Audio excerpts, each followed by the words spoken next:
Please like and subscribe.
Yeah, DB.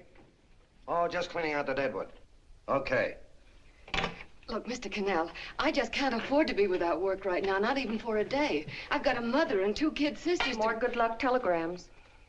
Well, you know how it is. I've just got to keep on working, see? Sorry, sister. I was sent down here to clean house. I told you I can't use your column anymore. It's lavender and no lace. Send those other people in.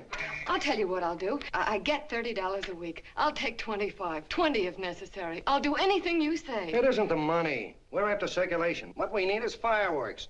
People who can hit with sledgehammers. Start arguments. Oh, I can do that. I know this town inside out. Oh, give me a chance, All please. right, come in. Cashier's got your check. Who are these people? Gibbs, Froley, Cunningham, Giles. Hey, you sister. Don't forget to get out your last column before you pick up your check.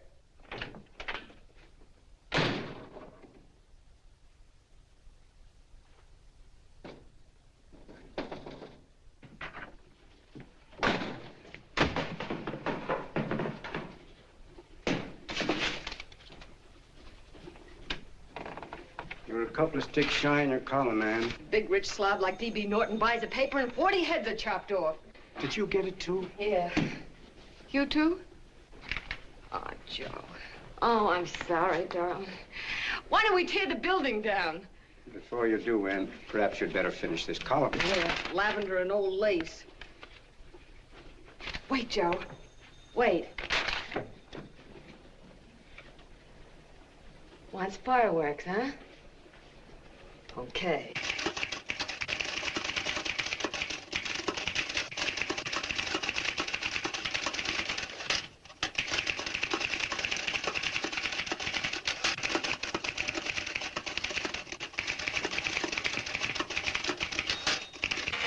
Here. Below is a letter which reached my desk this morning. It's a commentary on what we laughingly call a civilized world. Dear Miss Mitchell, 4 years ago, I was fired out of my job. Since then, I haven't been able to get another one. At first, I was sore at the state administration because it's on account of the slimy politics here we have all this unemployment. But in looking around, it seems the whole world's going to pot. So in protest, I'm going to commit suicide by jumping off the City Hall roof. Signed, a disgusted American citizen, John Doe. Editor's note, if you ask this column, the wrong people are jumping off the roofs. Hey, Ann, this is the old Fakeroo, isn't it? Never mind that, Joe. Go ahead. Sorry,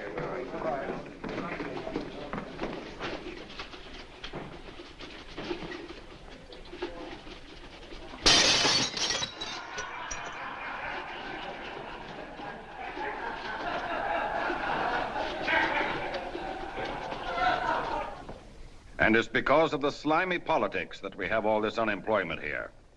There it is.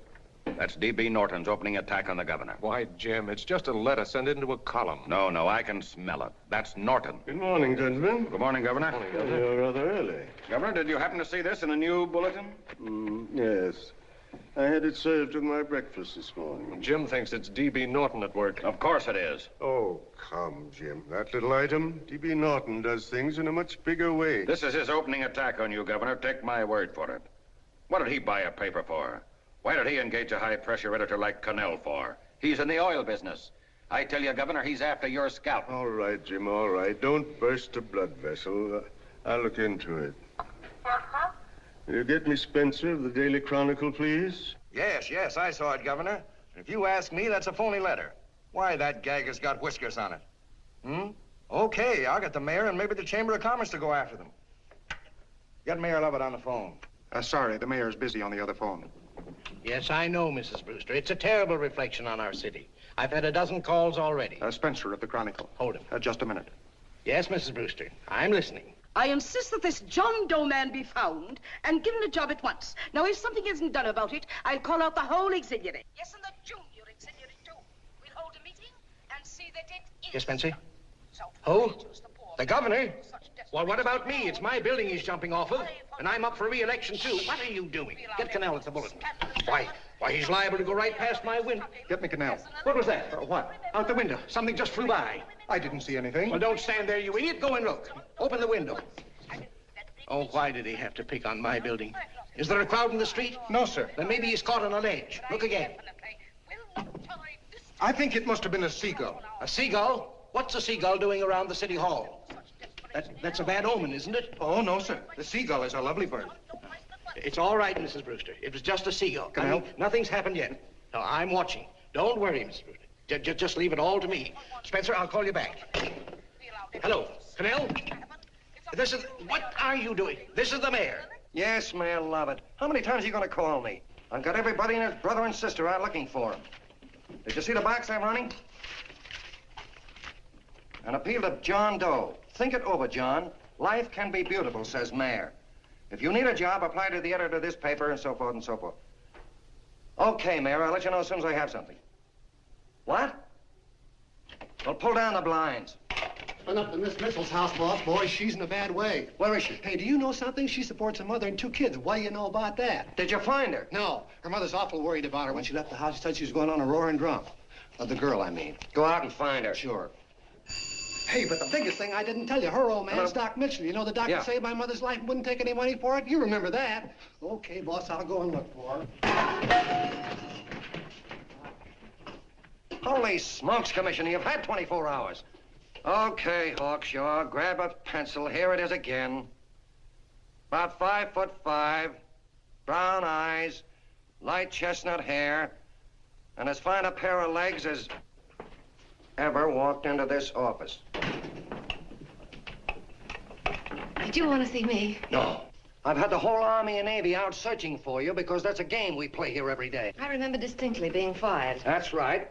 But you have a piece of property that still belongs to this newspaper, and I'd like to have it. What's that? The letter. What letter? The letter from John Doe. Oh, The whole town's in an uproar. We've got to find him, and the letter's the only clue. there is no letter. We'll get a handwriting expert to... What? There is no letter. Say that again. There's no letter. I made it up. You made it up. Mm-hmm.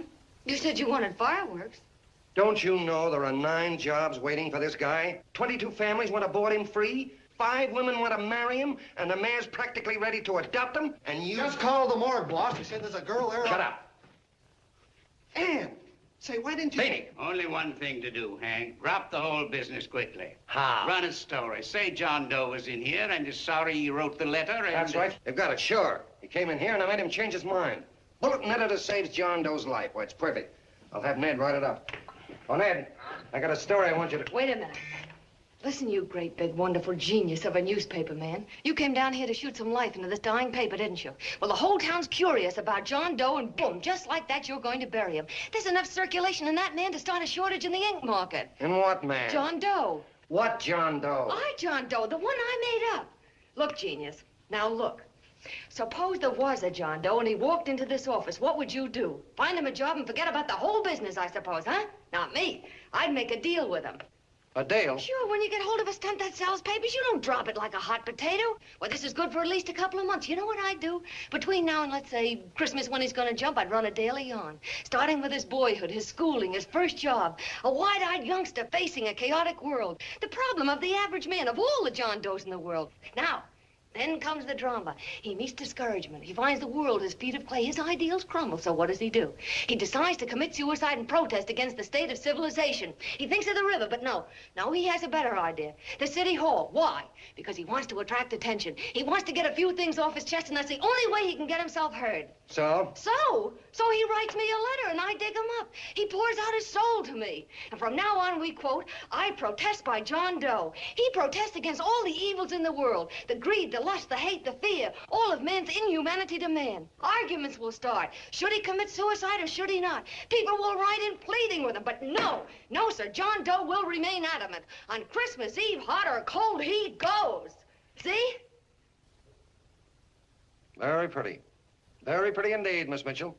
But would you mind telling me who goes on Christmas Eve? John Doe. What John Doe? The one we hire for the job, you lunkhead. Wait a minute. Let me get this through this lame brain of mine.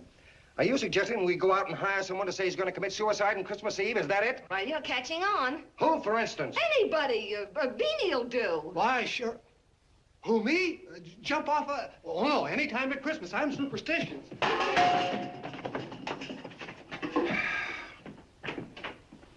Miss Mitchell, do me a favor. Will you go on out and get married and have a lot of babies, but stay out of newspaper business. Better get that story in, Hank. It's getting late. You're supposed to be a smart guy. If it was raining $100 bills, you'd be out looking for a dime you lost someplace.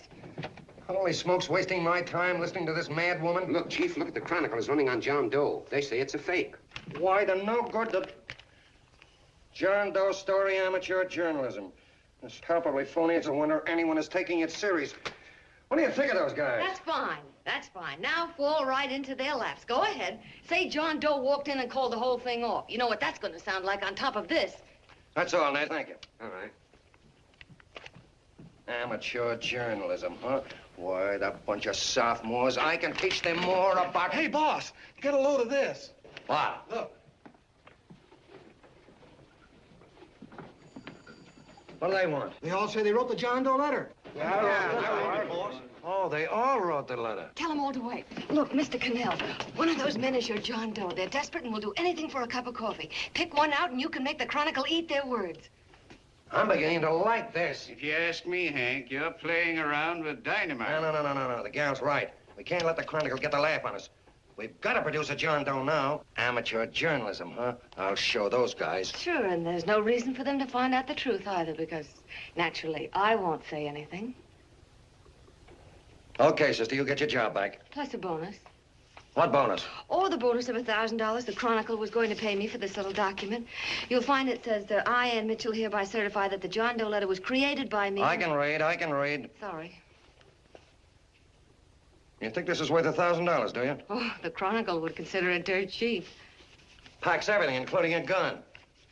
Okay, sister, you got yourself a deal. Now let's take a look at the candidates. The one we pick has got to be the typical average man.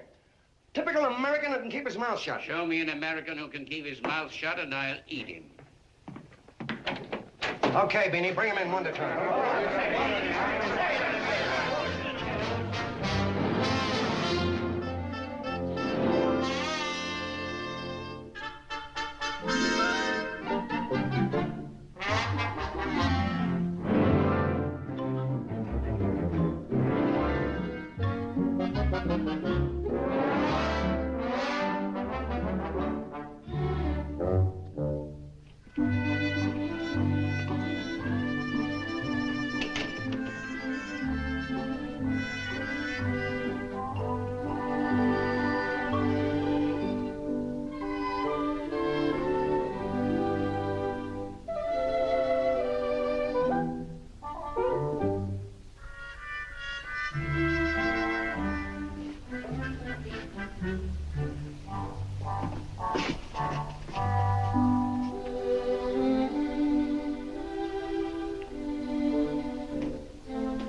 you write that letter to Miss Mitchell?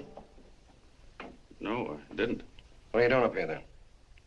Well, the paper says there were some jobs around loose. Thought there might be one left over. Had any schooling? Yeah, a little. What do you do when you work? I used to pitch. Baseball? Yeah, so the wing went bad. Where'd you play? Bush leagues, mostly. How about family? Got any family? No. Oh, just traveling through, huh? Yeah, me and a friend of mine. He's outside. Looks all right. It's perfect, a baseball player. What could be more American? I wish he had a family, though. Be less complicated without a family. Look at that face, it's wonderful. They'll believe him. Come on. What's your name? Willoughby. John Willoughby. Long John Willoughby, they called me in baseball.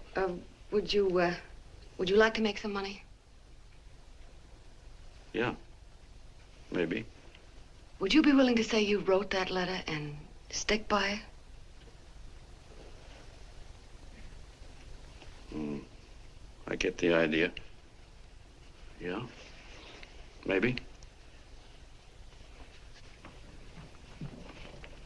That's our man. He's made to order. I don't know. He don't seem like the kind of a guy that'd fall in line. When you're desperate for money, you do a lot of things, Mr. Cannell. He's our man, I tell you. He's fainted. Get the water quickly. Hurry up, Pop. Oh. Right here, sit down. You all right? Yeah, I'm all right. How many is that, 6?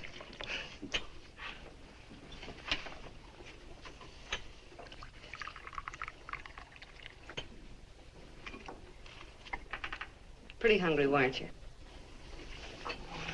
See, all this John Doe business is batty, if you ask me. Well, nobody asked you. Trying to improve the world by jumping off buildings. You couldn't improve the world if the buildings jumped on you. Don't mind the colonel. He hates people. He likes you well enough to stick around. Well, that's because we both play doohickeys. I met him in a boxcar a couple of years ago. I was fooling around with my harmonica, and he comes over and joins in. I haven't been able to shake him since.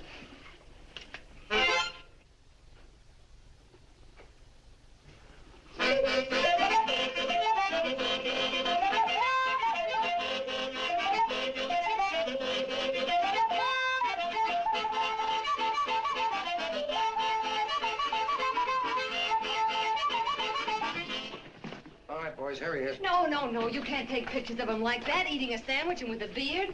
But he's going to jump off a building. Yes, but not because he's out of a job. That's not news. This man's going to jump as a matter of principle. Well, maybe you're right. We'll clean him up and put him in a hotel room under bodyguards. We'll make a mystery out of him.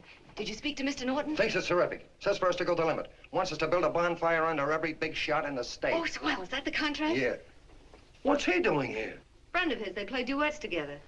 Duets? But can we trust him? Oh. I trust him.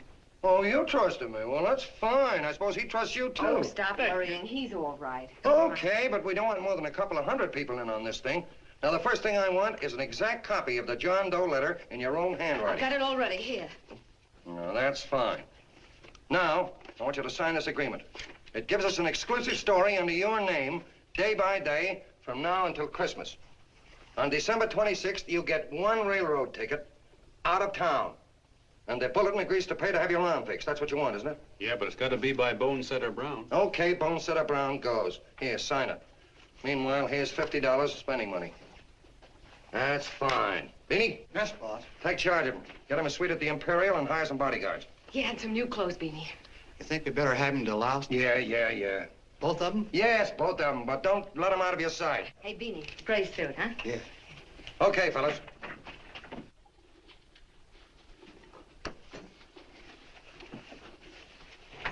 Take it easy, John Doe. And you start pounding that typewriter. Oh, boy, this is terrific. No responsibilities on our part, just statements from John Doe, and we can blast our heads off. Before you pop too many buttons, don't forget to make out that check for 1,000. Okay, fellas, now, let me see. You sit outside the door. Nobody comes in, see? You two fellas sit in here. Hey, pretty nifty, huh?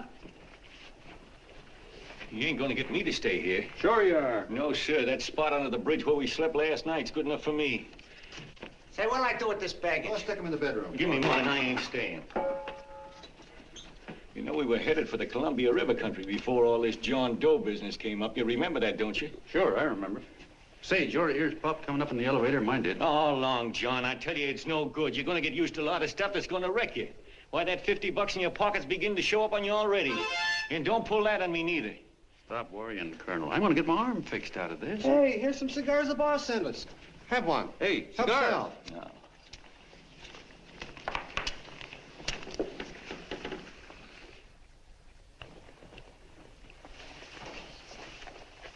Say, I'll bet you even the major leaguers don't rate an outfit like this. Here, make yourself comfortable. Paper? I don't read no papers, and I don't listen to radios either. I know the world's been shaped by a drunken barber, and I don't have to read it.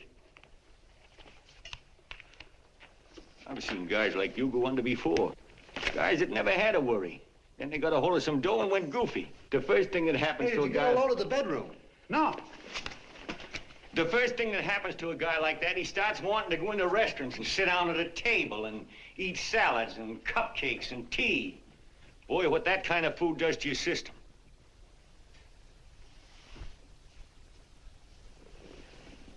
The next thing the dope wants is a room. Yes, sir, a room with steam heat and curtains and rugs. And before you know it, he's all softened up and he can't sleep unless he has a bed. Hey, stop worrying, Colonel. $50 ain't gonna ruin me. I've seen plenty of fellas start out with $50 and wind up with a bank account. Hey, what's the matter with the bank account anyway? And let me tell you, Long John, when you become a guy with a bank account, they got you. Yes, sir, they got you. Who's got him? The helots. Who? Hey, there's the City Hall tower I was supposed to jump off of. It's even higher than this. Who's got him? The helots. Woo! Hey, wait a minute! You're not supposed to jump on Christmas Eve. Do you want to get me in a jam? If it's gonna get you in the jam, we'll do you a favor. I won't jump.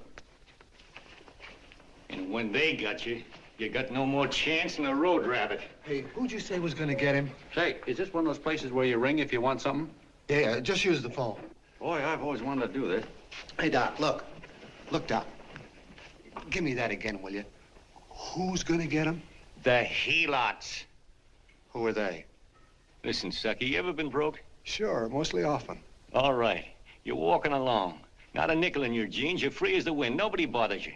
Hundreds of people pass you by in every line of business. Shoes, hats, automobiles, radios, furniture, everything. And they're all nice, lovable people. And they let you alone. Is that right? Then you get a hold of some dough, and what happens? All those nice, sweet, lovable people become helots. A lot of heels. They begin creeping up on you, trying to sell you something. They get long claws, and they get a stranglehold on you. And you squirm, and you duck, and you holler, and you try to push them away, but you haven't got a chance. They got you. First thing you know, you own things. A car, for instance. Now your whole life is messed up with a lot more stuff. You get license fees, and number plates, and gas, and oil, and taxes, and insurance, and identification cards, and letters, and bills, and flat tires, and dents, and traffic tickets, and motorcycle cops, and courtrooms, and lawyers, and fines, and 1,000,001 other things. And what happens? You're not the free and happy guy you used to be. You gotta have money to pay for all those things. So you go after what the other fellas got. And there you are. You're a helot yourself.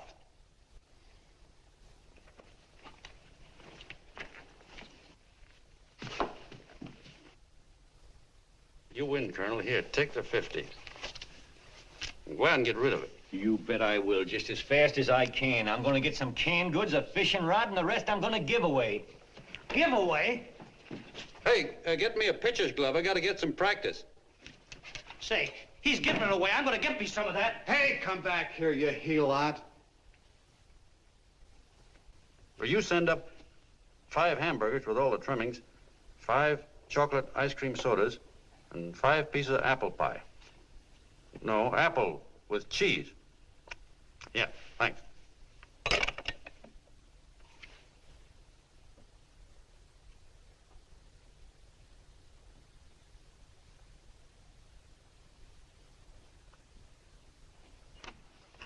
Hello there.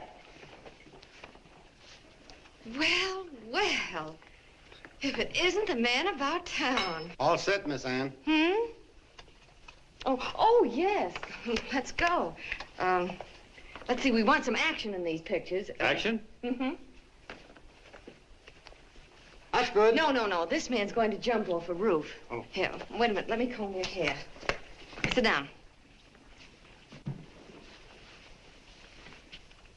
There, that's better.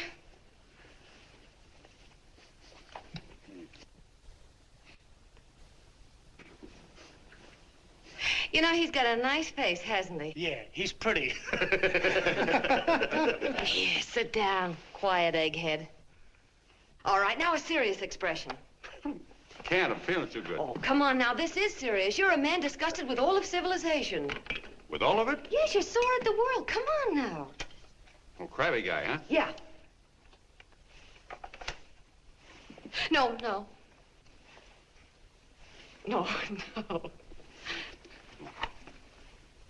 No, look. You don't have to smell the world. Well, all those guys in the Never picture mind those guys. All right, stand up. Now, let's see what you look like when you protest. Against what? Against anything, just protest. You got me. Oh, look, I'm the umpire, and you just cut the heart of the plate with your fast one, and I called it a ball. What would you do? Oh, you did, huh? Yeah. Why can't you call him right, you boneheaded... Grab it, Eddie, grab it!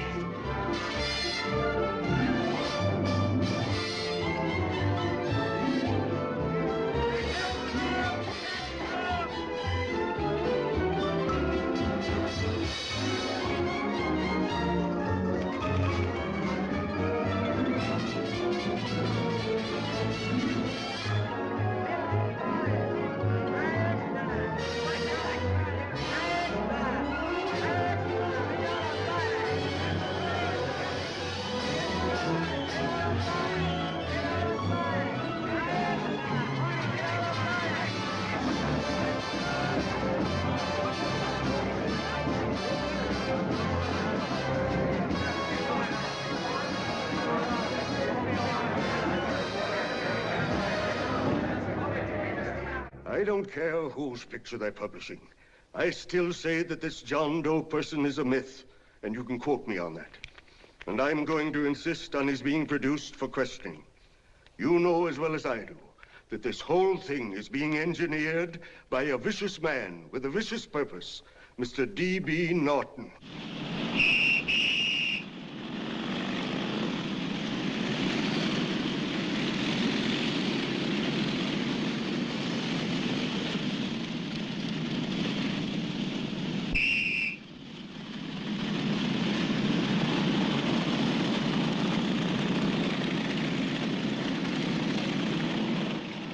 And Miss Mitchell are at the house. Oh, they are? All right, come on. Personally, I think it's just plain stupidity to drop it now. You should see his fan mail, thousands. Why, it's going over like a house of fire. What are you afraid of, Canelo? It's doubled our circulation. Yeah, but it's got everybody sore. Ads are being pulled. The governor's starting a libel suit. What's more, they all know John Doe's a phony, and they insist on seeing Well, what about it? Let them see him. We'll go on one better. They can also hear him. You own a radio station, Mr. Norton. Why not put him on the air? Watch out for this damn DB. She'll drive you batty. Oh, Look, what? we can't let him get to this Bush League pitcher and start popping him. Good night. Now, tell him what that screwball might do. I walk in yesterday, here he is, standing on a table with a fishing pole, fly casting. Take my advice and get him out of town before this thing explodes in our faces. If you do, Mr. Norton, you're just as much of a dumb cluck as he is. Excuse me. No, you got yourself a meal ticket and you hate to Sure, let it's go. a meal ticket for me, I admit it, but it's also a windfall for somebody like Mr. Norton who's trying to crash national politics. That's what you bought the newspaper for, isn't it? You want to reach a lot of people, don't you? Well, put John Doe in the air and you can reach 130 million of them. He can say anything he wants and they'll listen to him. All right, we'll forget the governor and the mayor and all the small fry like that. This can arouse national interest. If he made a hit around here, he can do it every place else in the country. And you'll be pulling the strings, Mr. Norton. Go down to the office and arrange for some radio time. What, DB, you're not going I want to it as fall... soon as possible. Okay. I just came in to get warm myself. Come on, let's go. Don't you go. I want to talk to you.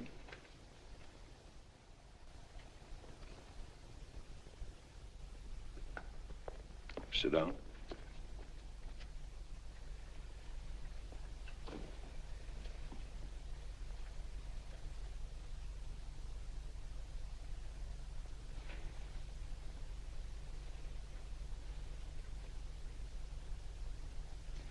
Hey, this John Doe idea was yours, huh? Yes, sir.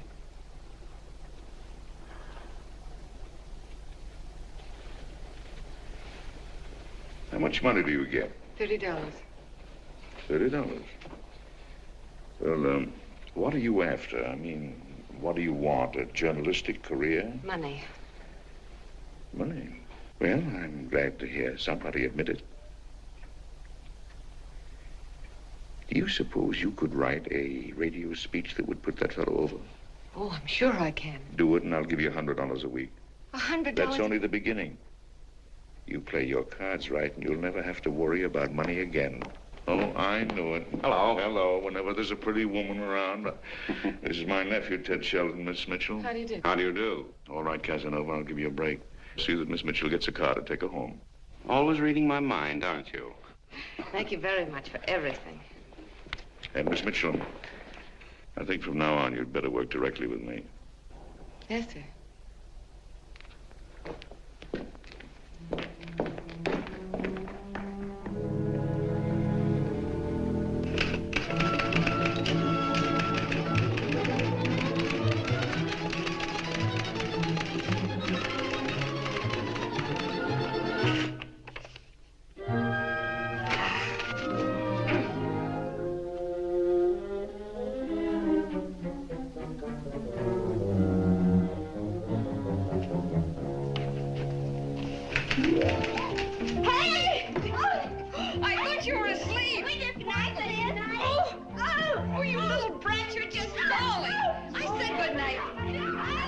Come, children. It's past your bedtime. Come on. Now, scooch off the bed. Fork through me. I'm done. I'll never get this speech right. Oh, yes, you will, Ann, dear. You're very clever. Yeah, I know. What are you looking for? Your purse. I need $10. What for? I gave you 50 just the other day. Yes, I know, dear, but Mrs. Burke had her baby yesterday. 9 pounds. And there wasn't a thing in the house. And then the community chest lady came. And the 50's all gone, huh? Who's the 10 for?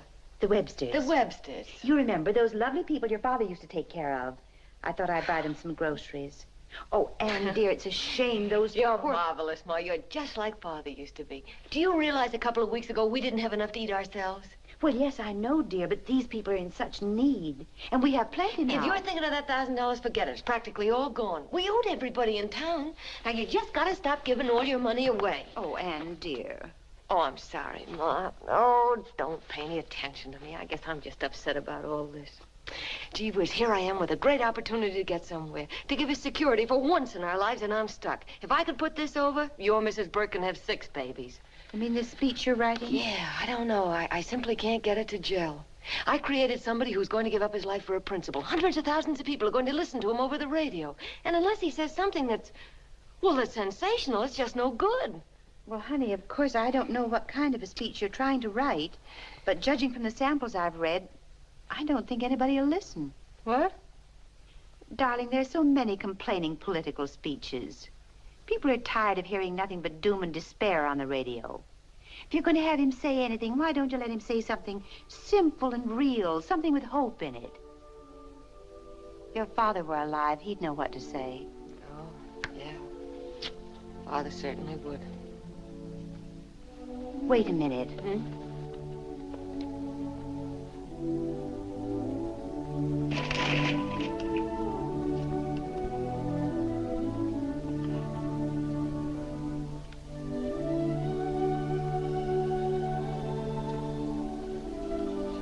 That's your father's diary, Anne. Father's... I never knew he had a diary. There's enough in it for 100 speeches. Things people ought to hear nowadays. You'll be careful of it, won't you, dear? It's always helped to keep your father alive for me. You bet I will, Ma. Wait a minute. John Doe don't want to sign no autographs. Well, what does he do all day? What does he do all day? He's writing out his memories. Sorry, lady, you can't see Mr. Doe. He wants to be alone. No, he just sits around all day and commutes with himself.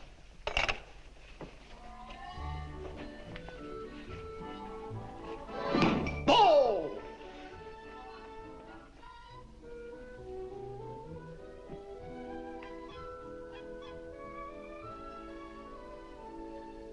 I don't know how you're going to stand it around here till after Christmas. I'll bet you ain't heard a train whistle in 2 weeks.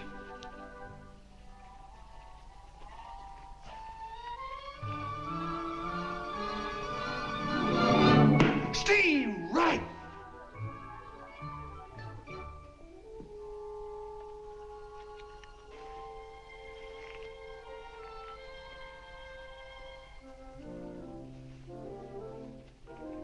I know why you're hanging around.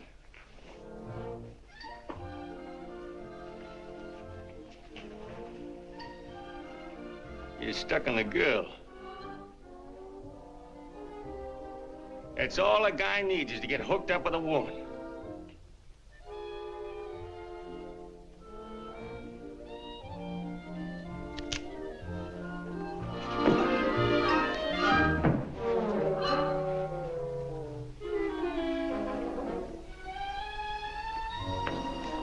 What was that, a single? First baseman dropped the ball. Butterfingers. Tough luck, pal.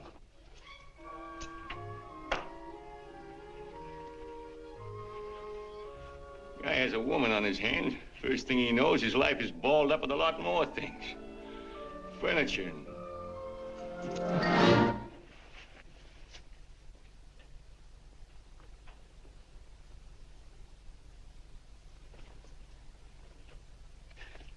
Did you get him? You're out. Swell.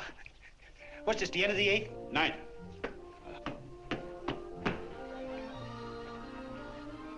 Hey, Beanie, there's a couple of mugs from the Chronicle snooping around out here. Huh.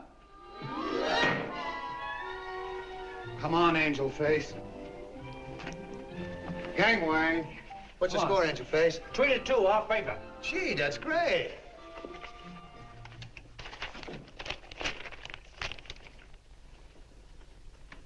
Hey, you got swell form there. Must have been a pretty good pitcher. Pretty good. Say, I was just about ready for the major leagues when I chipped a bone in my elbow. I got it pitching a 19-inning game. 19? Yeah. There was a major league scout there watching me, too. And he came down after a game with a contract. You know what? I couldn't lift my arm to sign it. I'll be okay, though, as soon as I get it fixed up. It's too bad. What do you mean, too bad? Huh? Oh, that you'll never be able to play again. What are you talking about? I just told you I was going to get Well, you know how they are in baseball if a guy's mixed up in a racket. Racket? What do you mean? Well, I was just thinking about this John Doe business. Why, as soon as it comes out it's all a fake, you'll be washed up in baseball, won't you? Yeah. Hey, doggone. I never thought about that.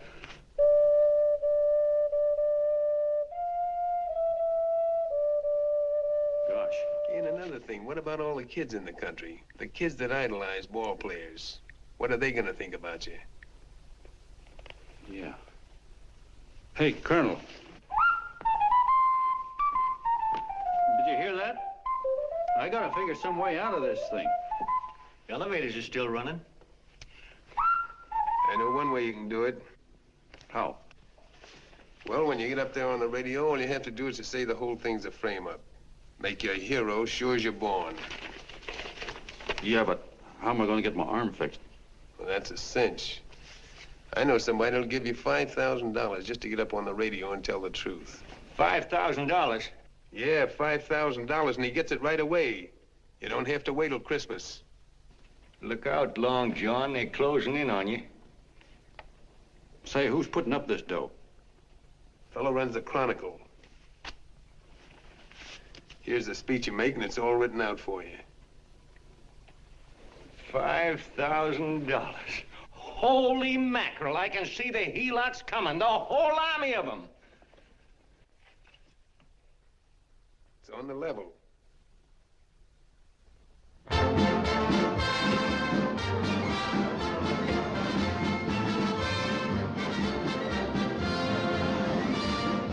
No, I'm sorry. Tickets for the broadcast are all gone. Phone the bulletin.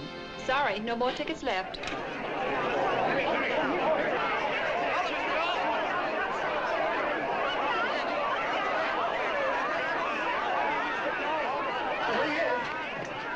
Hello, John. All set for the big night? Swell. Turn around.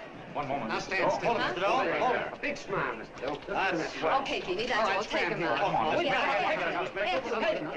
Now, look, John, here's the speech. It's in caps and double-spaced. You won't have any trouble reading it. Not nervous, are you? No. Of course not. He wouldn't be.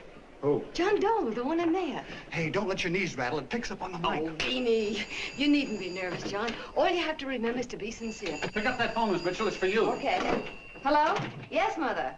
Oh, thank you, darling. Oh, there he is, the poor dear man. Oh, good luck to you, Mr. Doe. We want you to know that we're all for you. The girls all decided that you're not to jump off any roof. Oh, we'll stop it. You got the speech I gave you? Yeah. Now look, I'll give this money to the colonel just as soon as you get started. We'll have a car waiting at the side entrance for you. Okay. How'd you get in here? Huh? Oh, I just came in to wish him luck. Come on, out. Mother says good luck, too. John, when you read that speech, please believe every word of it. He's turned out to be a wonderful person, John. Who? John Doe, the one in the speech. Oh. You know something? I've actually fallen in love with him.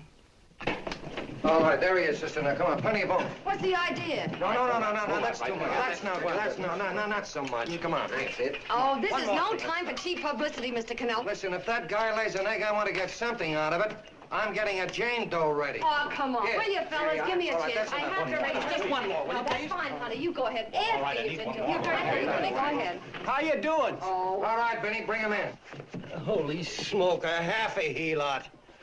There you are, boss, just like you ordered. Symbols of little people. Okay, get him up. All right, young fella. This is ridiculous, Mr. Cannell. Come on, give me a chance. The man's on the air. Come on, shut up. Oh, fellas, of course you can have all the pictures you want after. No, come on, after. You can have a... Come on, that's right. Afterwards, you can get all the pictures you want. Thank you very much. Come on, will you? Afterwards, that's right. Come on, Snooks, you better bail out. Okay, goodbye, Mr. Doe. Beanie. All right. Better get ready. 1 minute to go. Wow, 1 minute to go and the score is nothing to nothing. Now, please, John, you won't let me down, will you? Will you? Of course you won't. If you'll just think of yourself as the real John Doe. Listen, everything in that speech are things a certain man believed in. He was my father, John. When he talked, people listened.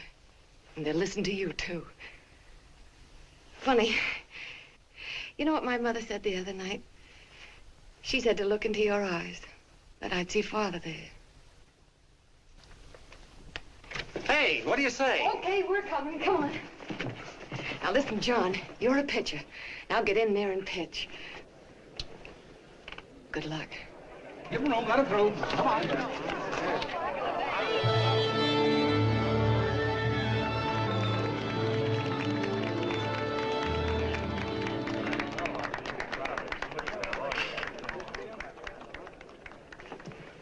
Hey, let's get out of here. There's the door right there. Hey, what are you doing here? That's what I'd like to know. Come on, out. Hey, he's a friend of mine. Never mind, let him alone. He's all right. I'll be right over there pulling for you. No, John, over here.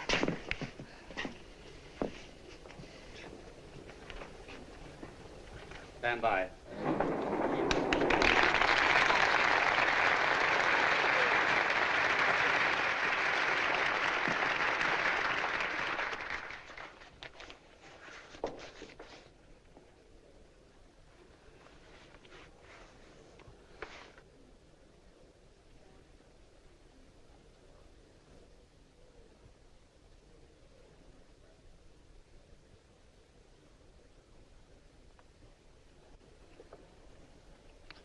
Phone the Chronicle. Tell them to start getting those extras out.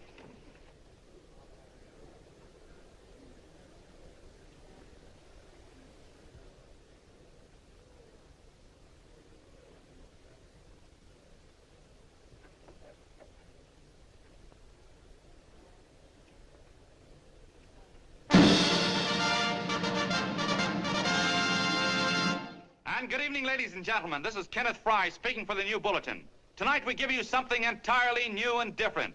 Standing beside me is the young man who has declared publicly that on Christmas Eve he intends to commit suicide, giving as his reason, quote, "I protest against the state of civilization," end quote. Ladies and gentlemen, the New Bulletin takes pleasure in presenting the man who is fast becoming the most talked of person in the whole country, John Doe.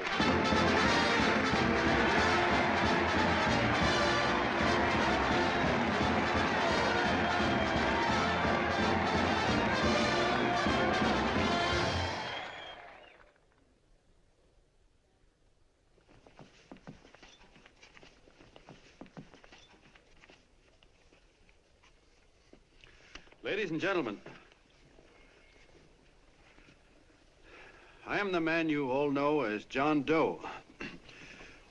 I took that name because it seems to describe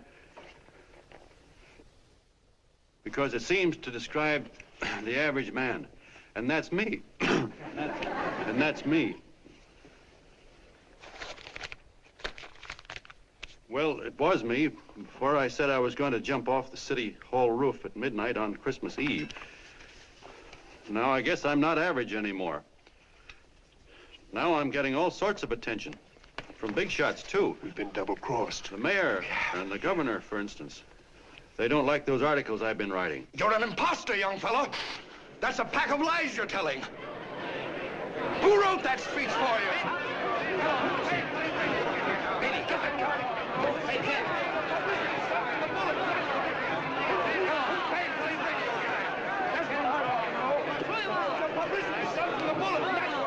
Spencer. Ladies and gentlemen, the disturbance you just heard was caused by someone in the audience who tried to heckle Mr. Doe. The speech will continue.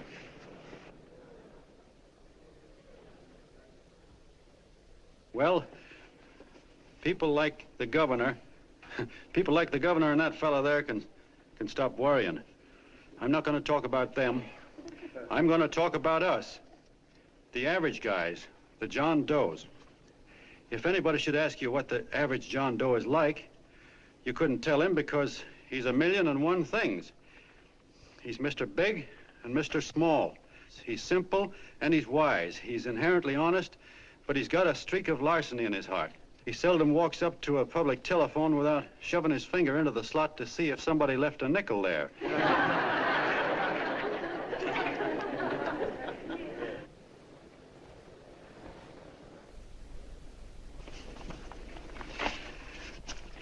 He's the man the ads are written for. He's the feller everybody sells things to. He's Joe Dokes, the world's greatest stooge and the world's greatest strength.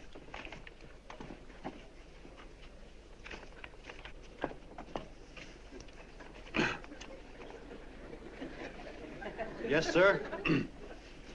Yes, sir, we're a great family, the John Does. We're the meek who are supposed to inherit the earth. You'll find us everywhere. We raise the crops, we dig the mines, work the factories, keep the books, fly the planes, and drive the buses. And when a cop yells, "Stand back there, you," he means us, the John Does. Well, what kind of a speech is that? Didn't you read it? We've existed since time began. We built the pyramids. We saw Christ crucified, pulled the oars for Roman emperors, sailed the boats for Columbus, retreated from Moscow with Napoleon, and froze with Washington at Valley Forge. Yes, sir. We've been in there dodging left hooks since before history began to walk. In our struggle for freedom, we've hit the canvas many a time, but we always bounce back because we're the people, and we're tough.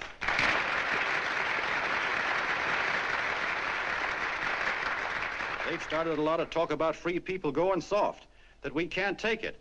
That's a lot of hooey. A free people can beat the world at anything, from war to tiddlywinks, if we all pull in the same direction.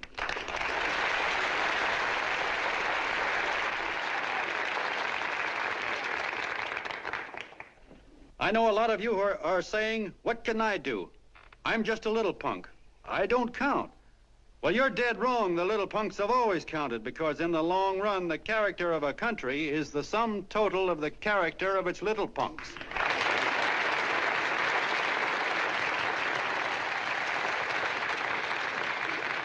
But we've all got to get in there and pitch. We can't win the old ball game unless we have teamwork.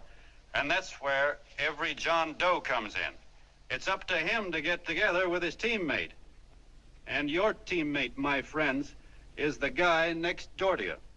Your neighbor. He's a terribly important guy, that guy next door. You're going to need him, and he's going to need you, so look him up. If he's sick, call on him. If he's hungry, feed him. If he's out of a job, find him one. To most of you, your neighbor is a stranger, a guy with a barking dog and a high fence around him. Now, you can't be a stranger to any guy that's on your own team. So tear down the fence that separates you. Tear down the fence, and you'll tear down a lot of hates and prejudices. Tear down all the fences in the country, and you'll really have teamwork.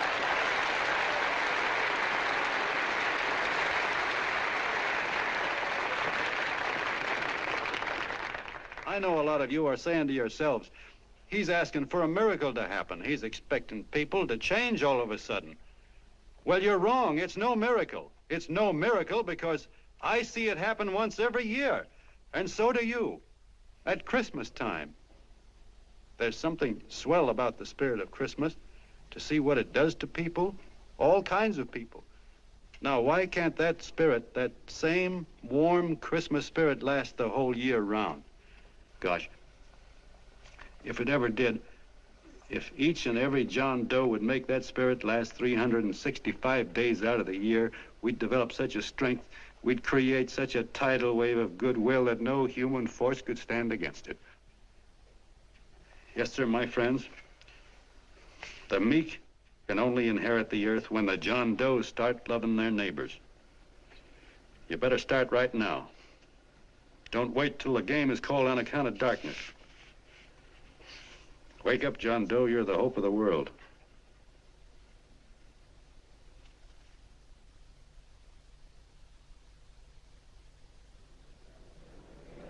John, you were wonderful.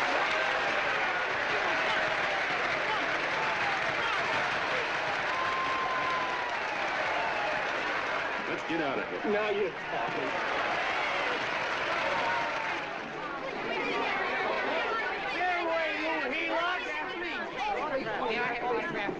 Please, hey!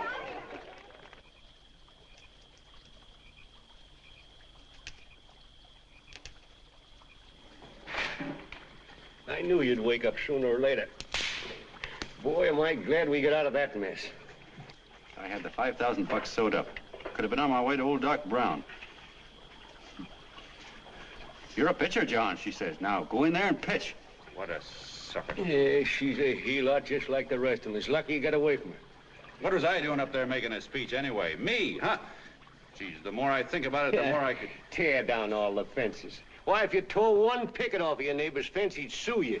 5,000 bucks, had it right in my hand. What do you mean he ran away? Well, go after him, find him. That man is terrific.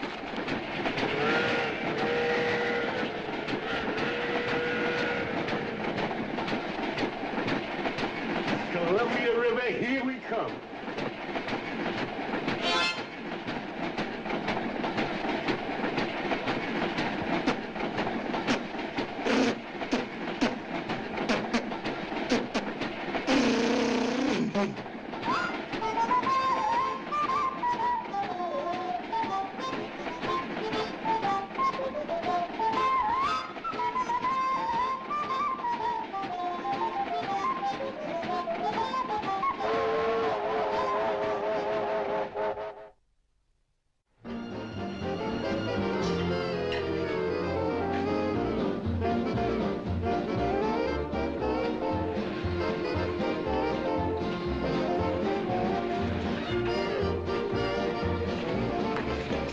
Jitterbugs. Yeah. Hey, how much money we got left? 4 bits. Better make it donuts, huh? Yeah.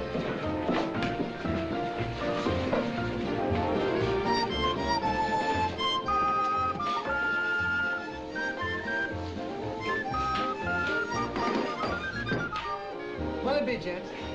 Have you got a couple of steaks about that big and about that thick?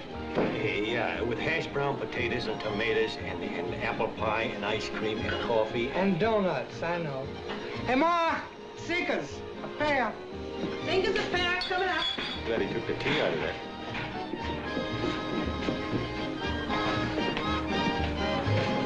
Hey, look. Join the John Doe Club. John Doe Club?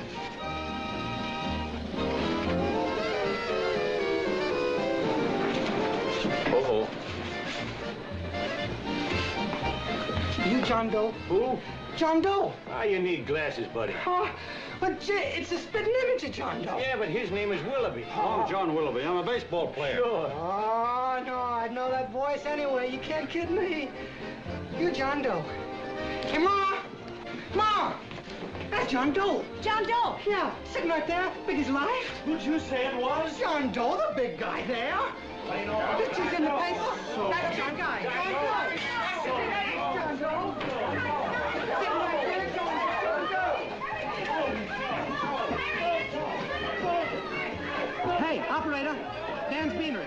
Look, call everybody in town. John Doe was just in my place. Yeah, he ordered donuts.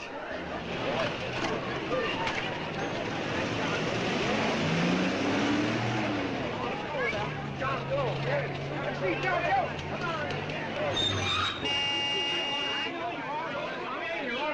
John Doe, we're all neighbors. And my office is packed like a sardine box. What does John Doe look like, Mr. Mayor? Oh, he's one of those great big outdoor type men. No, you can't see him. You didn't vote for me the last time. Shame on you. What are you doing there? Get off my front porch anyhow. Mr. Norton come yet? Oh, well, I wonder where he's at. What's keeping him? He should have been here 15 minutes ago. Oh, there it comes now. Now, everybody on your dignity. Don't do anything to disgrace us. A little town, but we got to show off. Better let me talk to him. All right, but present it to him as a great cause for the common man. Ah, here he comes. Now, give him room down there. Give him room, folks. Come on now. Come on, here it comes. Here it comes. Here's Mr. Norton. How do you do, Mr. Norton? I'm Mayor Hawkins. Here's Mr. Miles.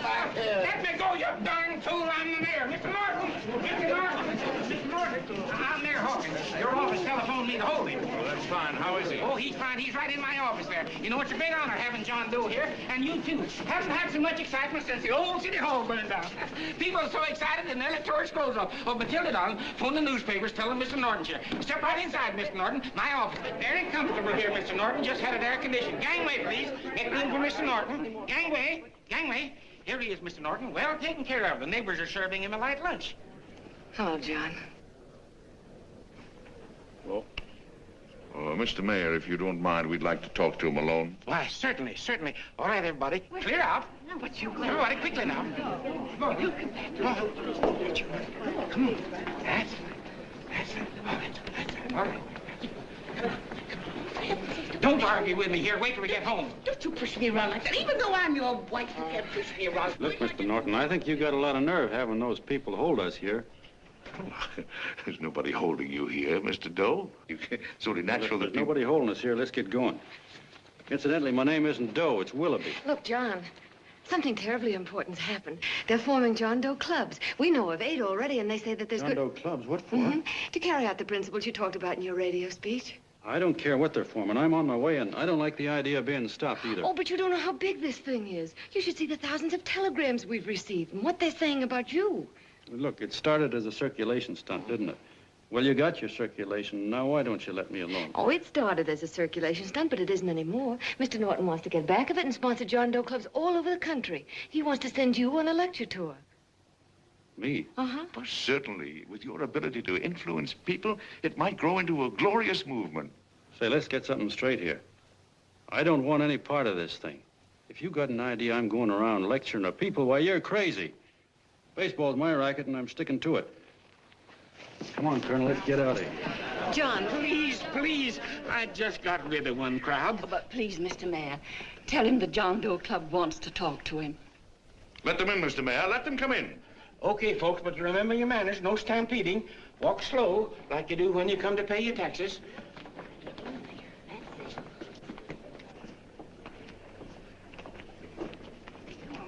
Okay. All right, give me a chance. Come right in. My name's Bert Hansen, Mr. Doe. I'm the head soda jerker at Schwabacker's drugstore. Well, sir, you see, me and my wife, we heard your broadcast, and we got quite a bang out of it, especially my wife. Kept me up half the night saying, that man's right, honey. The trouble with the world is nobody gives a hoot about his neighbor. That's why everybody in town's sore and cranky at each other. And I kept saying, well, that's fine, but how's a guy going to go around loving the kind of neighbors we got? Old Sourpuss, for instance. You see, Sourpuss Smithers is a guy who lives all alone next door to us. He's a cranky old man and runs a second-hand furniture store. We haven't spoken to him for years. I always figured he was an ornery old gent that hated the world because he was always slamming his garage door and playing the radio so loud he kept half the neighbors up. Well, anyway, the next morning I'm out watering the lawn and I look over and there's Sourpuss on the other side of the hedge straightening out a dent in his fender. And my wife yells to me out the window. She says, "Go on, speak to him, Bert." And I figured, well, heck, I can't lose anything, so I yelled over to him, "Good morning, Mr. Smithers." He went right on pounding his fender.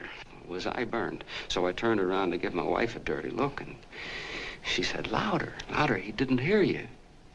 So in a voice you could have heard in the next county, I yelled, "Good morning, Mr. Smithers."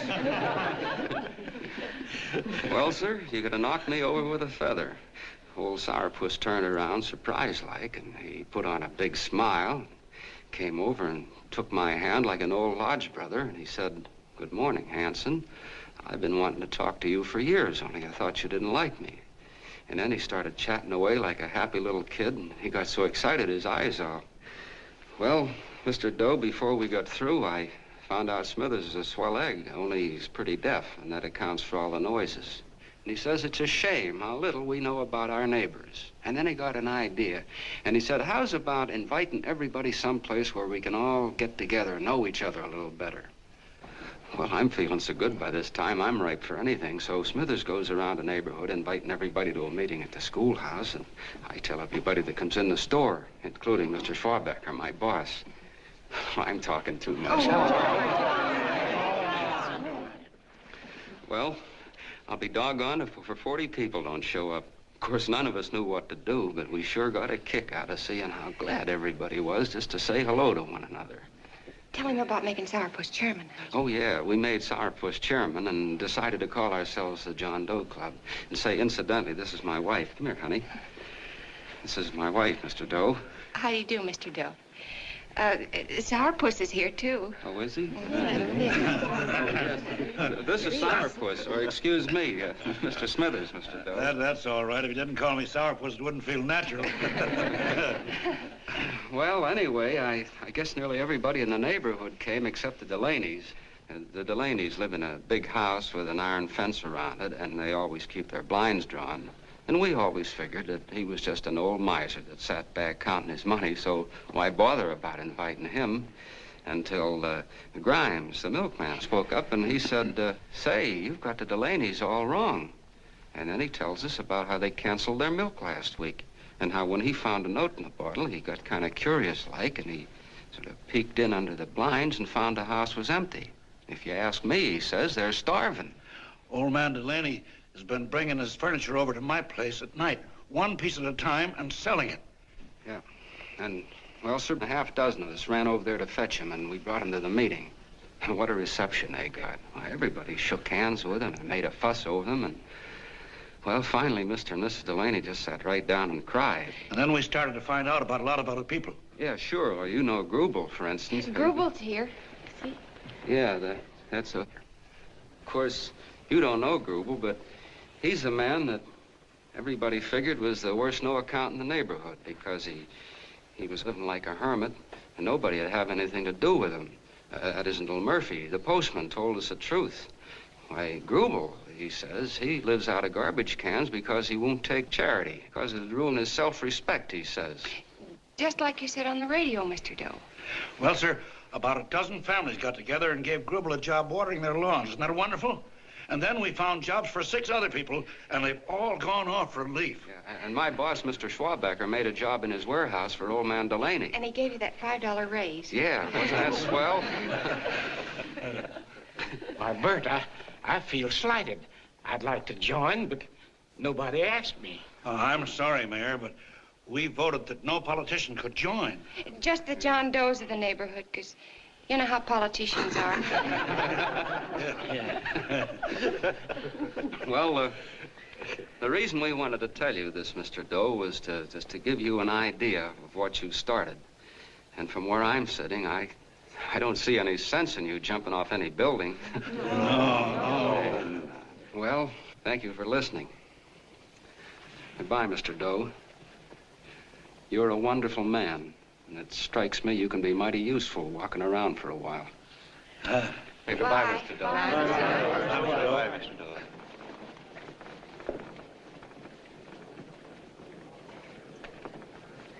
I'm Mrs. Delaney, Mr. Doe.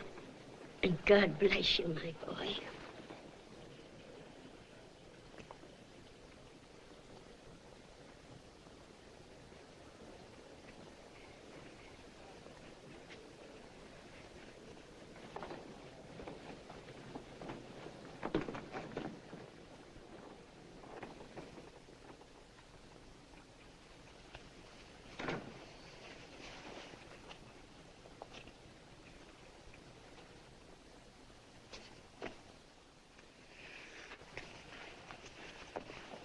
Gee whiz, I'm all mixed up. I don't get it. Look, all those swell people think I'm going to jump off a building or something. I never had any such idea. Gosh. The fellow'd have to be a mighty fine example himself to go around telling other people how to... Say, look, what happened the other night was on account of Miss Mitchell here. She wrote the stuff. Don't you see what a wonderful thing this can be? But we need you, John. You're hooked. I can see that right now. They got you. Well, I'm through. For 3 years, I've been trying to get you up to the Columbia River country. First, it was your glass arm. Then it was the radio. And now it's the John Doe clubs. Well, I ain't waiting another minute. Gangway, you helots. Hey, Colonel, wait a minute. Hey, Colonel! I want you personally to go along with John Doe and Miss Mitchell and handle the press and the radio. Me? Yes, I don't want to take any chances. And Johnson. Yes, Stevie? Your crew will do the mop-up job. They'll follow John Doe into every town, see that the clubs are properly organized and the charters issued. Right. There are only 8 flags up there now. I want to see that map covered before we get through.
Growing like wildfire.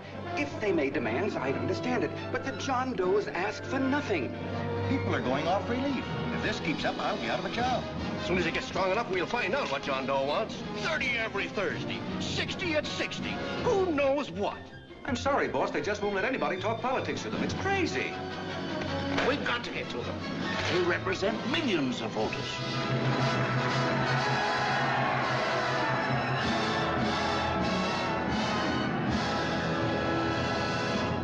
Ladies and gentlemen, this thing has been nothing short of a prairie fire. We've received so many applications for charters to the John Doe clubs, we haven't been able to take care of them. I'd hate to have that many pins stuck in me. This John Doe convention is a natural. It's going to put our city on the map. Why, over 2,400 John Doe clubs are sending delegates. Can you imagine that? You, Mr. Mayor, will be the official host. You will make the arrangements for decorating the city, parades, and a reception for John Doe when he gets home. And don't wear your high hat. No high hat? No high hat. And from you, Cannell, I want a special John Doe edition every day until the convention is over. And now, if you will, please step into the outer office and look your prettiest because there are photographers there to take pictures of this committee. Don't worry, D.B. Everything will be taken care of. Isn't it all too wonderful? Gather down here in a nice group and I'll get a nice picture of you. Oh, Mr. Mayor, would you step down in front row, please? You ladies get close to him. That's it. Well, I don't get it. Get what? Look, D.B., I'm supposed to know my way around. This John Doe movement has cost you a fortune. Now, this convention is going to cost plenty. Well? Well, I'm stuck with 2 and 2, and I'm a sucker if I can make 4 out of it. Where do you come in? You'll have the satisfaction of knowing that my money has been spent for a worthy cause. I see. I better stick to running the paper, huh? I think maybe you better had. And Canal, I'd like to have the John Doe contract, all the receipts for the money we advanced him with the letter Miss Mitchell wrote, for which I gave her $1,000. Yes, sure. Well, we leave for the airport, half an hour. Is that Johnny boy's room? Better hustle him up. He'll be ready on time. He's packing now. Ah, good. Did you see his picture on the cover of Time? Yeah. I gotta give you credit, Annie girl. I've handled a good many big promotions in my time. Everything from a World's Fair to a channel swimmer. But this one has certainly got me spinning. And now a John Doe convention. Wow. Say, if you could only get him to jump off the City Hall roof on Christmas Eve, I'd guarantee you 500,000 people there. Charlie. Huh?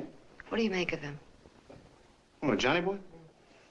Well, I don't know what angle you want, but I'll give it to you quick. Number one, he's got great yokel appeal, but he's a nice guy.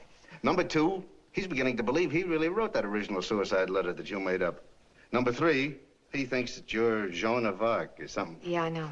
Number four, well, you know what number four is. He's nuts about you. Yeah, it's running out of his ears.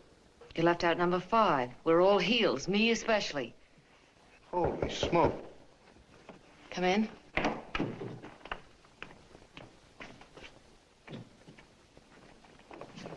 Small pack. Good, I'll go and get Beanie Boy. Okay, Charlie boy.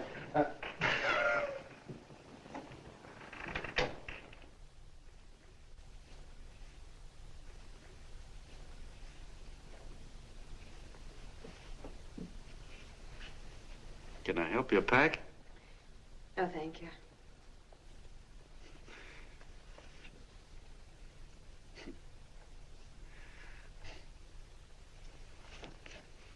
Do you care if I sit down out here? No.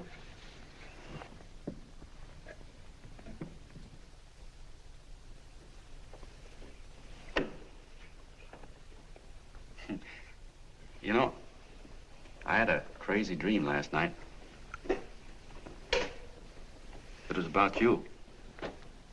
About me? Yeah, sure was crazy. I dreamt I was your father.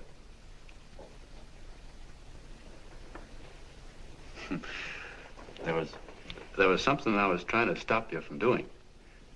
So I got up out of bed and I walked right through the wall here, right straight into your room.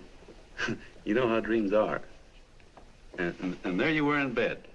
But you're a little girl, you know, about 10. And very pretty, too. So I shook you, and the moment you opened your eyes, you hopped out of bed and started running like the devil in your nightgown. You ran right out the window there, and you ran out over the tops of buildings and roofs and everything for miles. And I was chasing you.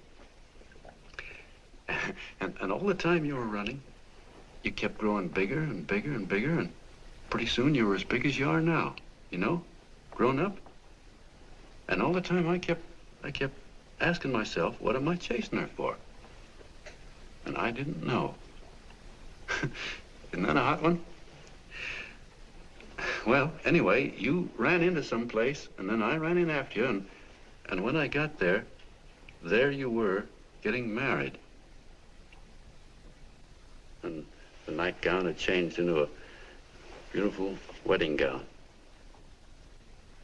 You sure look pretty, too. And then I knew what it was I was trying to stop you from doing. Dreams are sure crazy, aren't they? Well, would you like to know who it was you were marrying? Oh, a tall, handsome Ubangi, I suppose. No, not that bad. It was that fellow that sends you flowers every day. What's his name? Mr. Norton's nephew? Had children. Yeah, that's the one. But here's the funniest part of it all. I was the fella up there doing the marrying, you know, the justice of peace or something. You were? I thought you were chasing me. Well, yes, I was, but I was your father then, you see. But the real me, John Doe, or that is, Long John Willoughby, I was the fella up there with the book. You know what I mean? I guess so. Then what happened? Well, I took you across my knee and I started spanking you. That is, I didn't do it. I mean, I did do it, but it wasn't me, you see. I was your father then. Well, I held you across my knee and I said, Annie, I won't allow you to marry a man that's just rich or that has his secretary send you flowers. The man you marry has got to swim rivers for you. He's got to climb high mountains for you. He's got to slay dragons for you. He's got to perform wonderful deeds for you. Yes, sir. And all the time, the guy up there, you know, with the book, me, just stood there nodding his head. He said, go to it, Pop. Whack her one from me, because that's just the way I feel about it, too. So he said, come on down here and whack her yourself. So I came down and I whacked you a good one. See? Then he whacked you. And I whacked you another one. We both started whacking you like... Well, if you're through whacking her, come on, let's get going. Okay, fellas, right in here. You go out the side entrance. There's a bunch of autograph seekers out front. We'll be down with the bags in a minute. Come on, don't make a government project out of this. Hi, Benny. When's our plane take off again? Couple of minutes. How many people do you think we've talked to already, outside the radio, I mean? Oh, I don't know. About 300,000. 300,000. What makes them do it, Ann? What makes them come and listen and get up their John Doe clubs the way they do? I've been trying to figure it out. Look, John, what we're handing them are platitudes, things they've heard 1,000,000 times. Love thy neighbor, clouds have silver linings, turn the other cheek. It's just a... Yeah, I heard them 1,000,000 times, too, but there you are. Maybe they're like me, just beginning to get an idea what those things mean.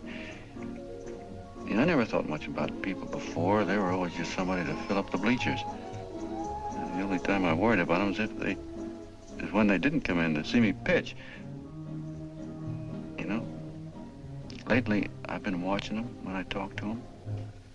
I could see something in their faces. I could feel that they were hungry for something. You know what I mean? Maybe that's why they came. Maybe they're just lonely and wanted somebody to say hello to. I know how they feel. I've been lonely and hungry for something practically all my life.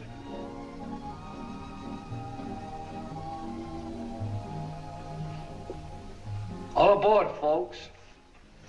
That's what I said, it's fine. Yeah, that's true. Oh, somebody else sitting here? No, that's your seat. And this is your coat. Mine? A little token of appreciation. Oh, it's beautiful, D.B. Well, I don't quite know what to say. Well, don't say anything at all. Just sit down. Oh. Go ahead, open it. Oh. Oh, it's lovely. And a new contract goes with it. Well, come on, spring it. You've got something on your mind. It must be stupendous. You know, that's what I like about it. Right to the point, like that. All right, Practical Annie. Here it is. Tomorrow night, before a crowd of 15,000 people and talking over a nationwide radio hookup, John Doe will announce the formation of a third party. A third party? Yes, the John Doe Party. Devoted entirely to the interests of all the John Does all over the country, which practically means 90% of the voters. He will also announce the third party's candidate for the presidency. A man whom he personally recommends, a great humanitarian, the best friend the John Does have. Mr. D.B. Norton. Yes.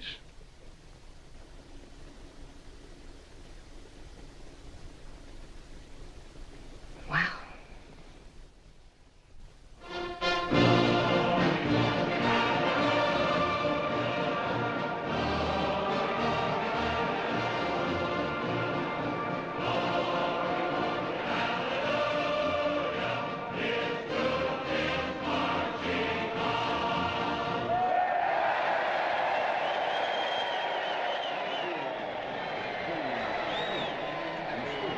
although the opening of the convention is hours off, the delegates are already pouring into the ballpark by the droves, with lunch baskets, banners, and petitions asking John Doe not to jump off any roof. No matter how you look at it, it's still a phenomenal movement. These John Does, or the hoi polloi, as you've heard people call them, have been laughed at and ridiculed, but here they are, gay and happy, having traveled thousands of miles, their expenses paid by their neighbors, to come here to pay homage to their hero, John Doe. And in these days of wars and bombings, it's a hopeful sign that a simple idea like this can sweep the country. An idea based on friendliness, on giving and not taking, on helping your neighbor and asking nothing in return. And if a thing like this can happen, don't let any of your grumbling friends tell you that humanity is falling apart. This is John B. Hughes, signing off now and returning you to our main studio until 9 o'clock, when the convention will officially open. Oh, John, come in. Say, I'm kind of... It's raining out a little. That's all right. It's good to see you. Sit down. Thanks.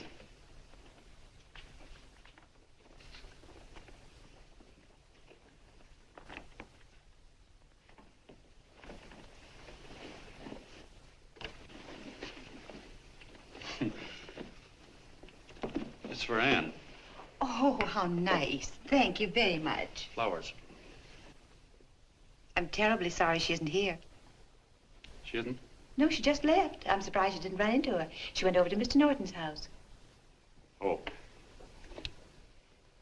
Did you want to see her about something important? Yeah, well, no, it'll wait. Say, he's a nice man, isn't he? Mr. Norton, I mean. He's done an awful lot for the...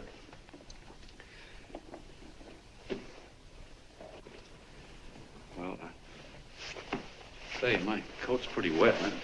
I'm afraid I might have wet the couch a little.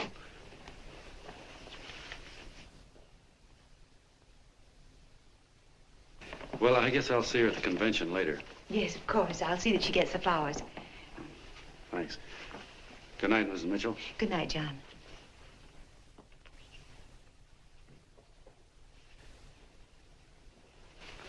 Say, Miss Mitchell, I'm kind of glad Anne isn't here. You see, I came over here hoping to see her alone, and kind of hoping I wouldn't, too, you know what I mean? There was something I wanted to talk to her about. But, well, it'll wait, I guess. Good night. Good night, John. Say, look, Mrs. Mitchell, have you ever been married? I'm sure you have. Gosh, that's pretty silly. I guess you must think I'm kind of batty. Well, I guess I'd better be going at that.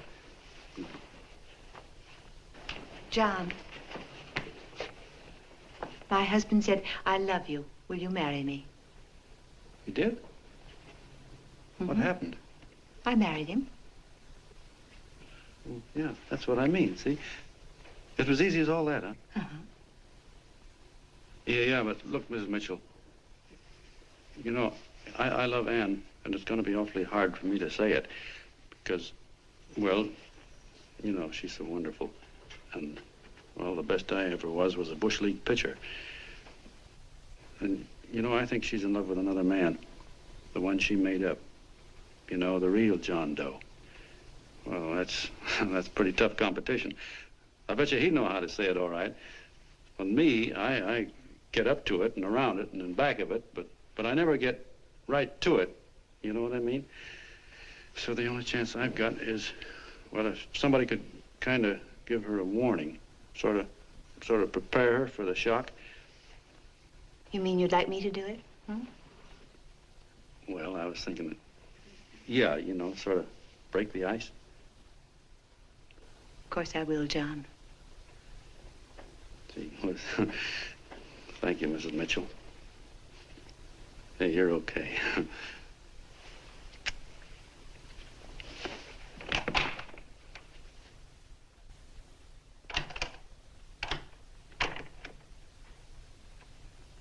This John Doe meeting is going to be one of the biggest things that ever happened. Why, they're coming from all over. Trains, boxcars, wagons. Look out! Hello, bodyguards. Hey, had your dinner yet? Not yet. Oh, that's all right. Well, look, no, go ahead and have your dinner. Wait a minute, John.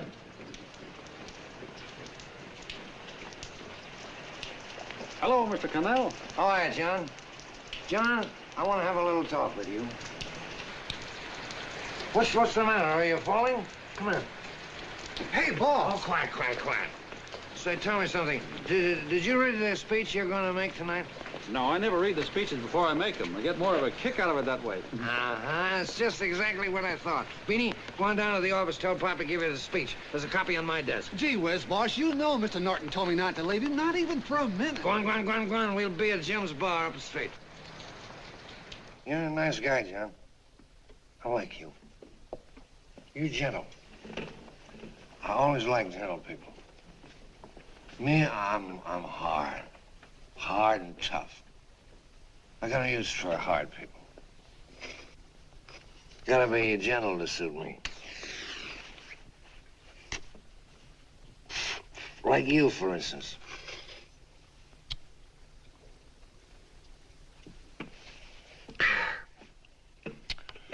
Yep, I'm hard. But you want to know something? I've got a weakness. Never guess that, would you? Well, I have. Want to know what it is? Star-Spangled Banner.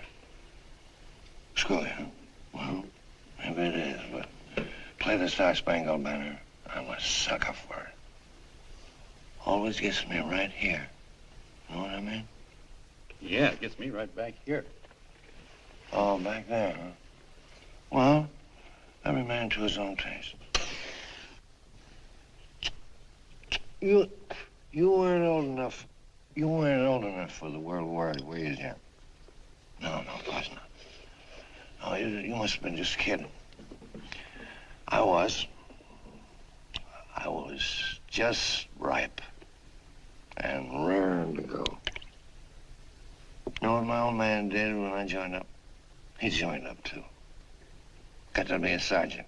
And here's a kick for you. We were in the same outfit. Funny, huh? Hmm?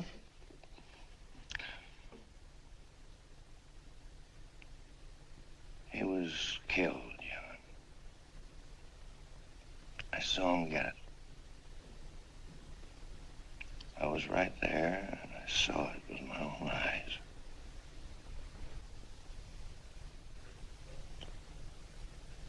Me, I came out without a scratch. That is, excepting my ulcers.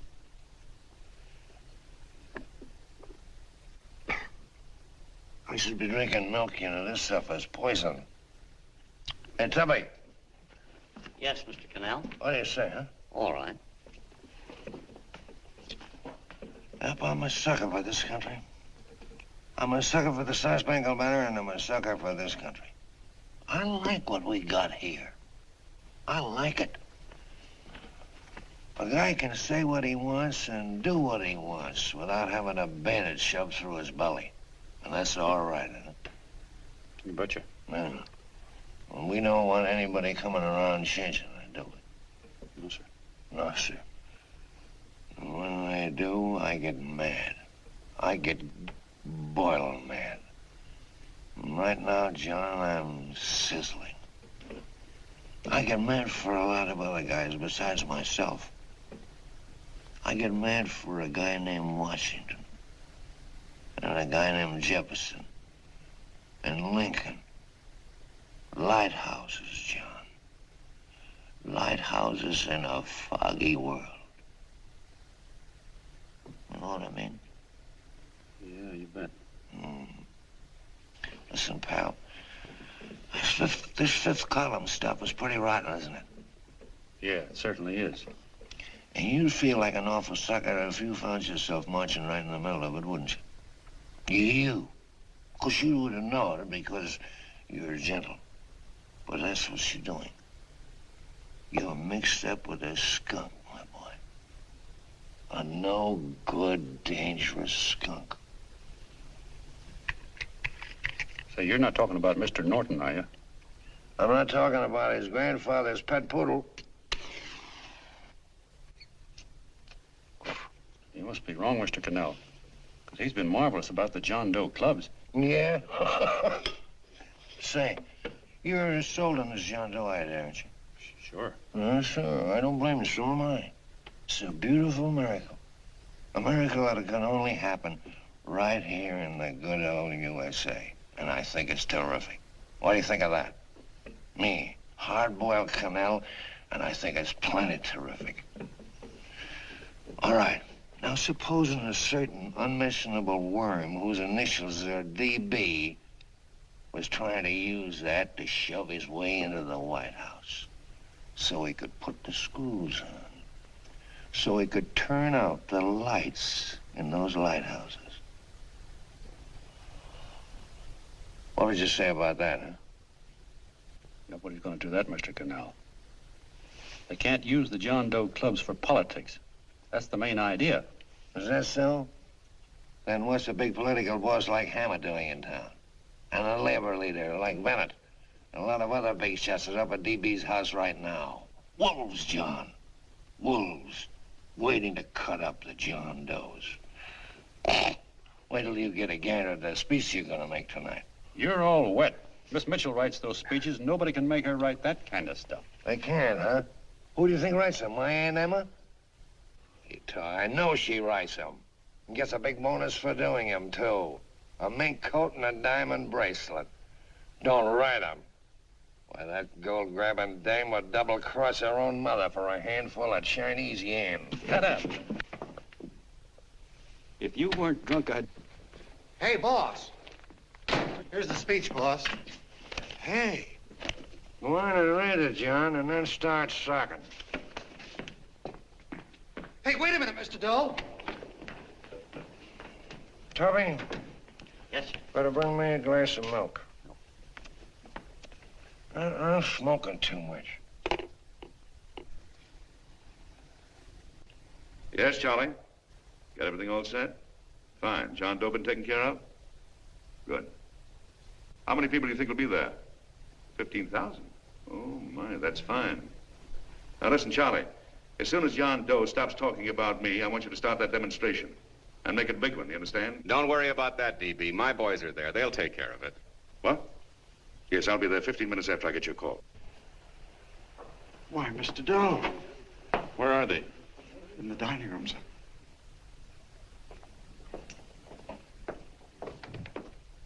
Now, gentlemen, I think we're about ready to throw that great big bombshell. Yeah, well, it's about time. Even a conservative estimate shows that we can count on anywhere between 10 and 20 million John Doe votes. Now, add to that the labor vote that Mr. Bennett will throw in, and the votes controlled by Mr. Hammett and the rest of you gentlemen in your own territories, and nothing can stop us. As I said before, I'm with you, providing you can guarantee the John Doe vote. Don't worry about that. You can count on me on one condition. Little Bennett's got to be taken care of. Didn't I tell you that everybody in this room would be taken care of? My agreement with you gentlemen stands. I'm with you, DB, but I still think it's a very daring thing we're attempting. These are daring times, Mr. Barrington. We're coming to a new order of things. There's too much talk been going on in this country. Too many concessions have been made.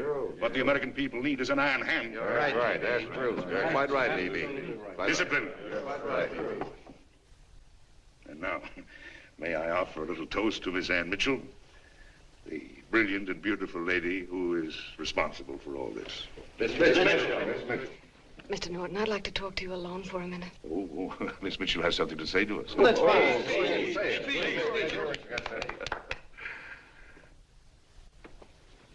Hello.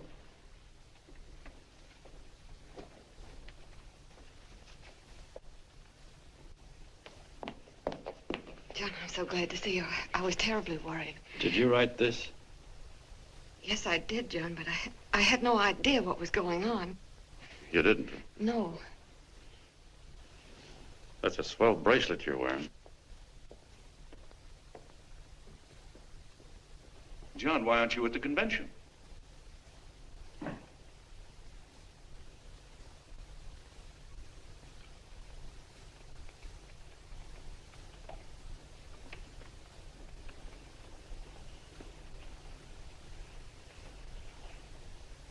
Is there anything wrong? No, nothing's wrong. Everything's fine. So there's going to be a new order of things, huh? Everybody's going to cut himself a nice fat slice of the John Does, eh? You forgot one detail, Mr. Big Shot. You forgot me, the prize stooge of the world. Why, if you or anybody else thinks he's going to use the John Doe clubs for his own rotten purpose, he's going to have to do it over my dead body. Oh, hold on a minute, young man. Hold on. That's rather big talk.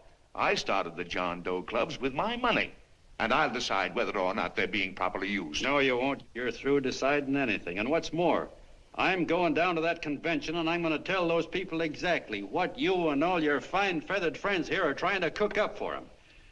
And I'm going to say it in my own words this time. Stop it, baby. You ruined us, D.B. Wait a minute, fella. My uncle wants to talk to you. Listen to me, my son. Before you lose your head completely, may I remind you that I picked you up out of the gutter and I can throw you right back there again?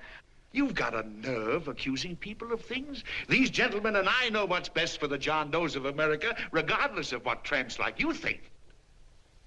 Get off that righteous horse of yours and come to your senses. You're the fake. We believe in what we're doing. You're the one that was paid the 30 pieces of silver. Have you forgotten that? Well, I haven't. You're a fake John Doe, and I can prove it. You're the big hero that's supposed to jump off tall buildings and things. Do you remember? What do you suppose your precious John Does will say when they find out that you never had any intention of doing it, that you were being paid to say so? You're lucky they don't run you out of the country. With the newspapers and the radio stations that these gentlemen control, we can kill the John Doe movement deader than a doornail. We'll do it, too, the moment you step out of line. Now, if you still want to go to that convention and shoot your trap off, you go ahead and do it.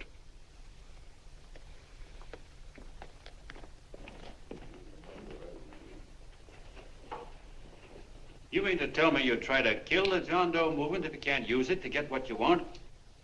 You bet your bottom dollar we would.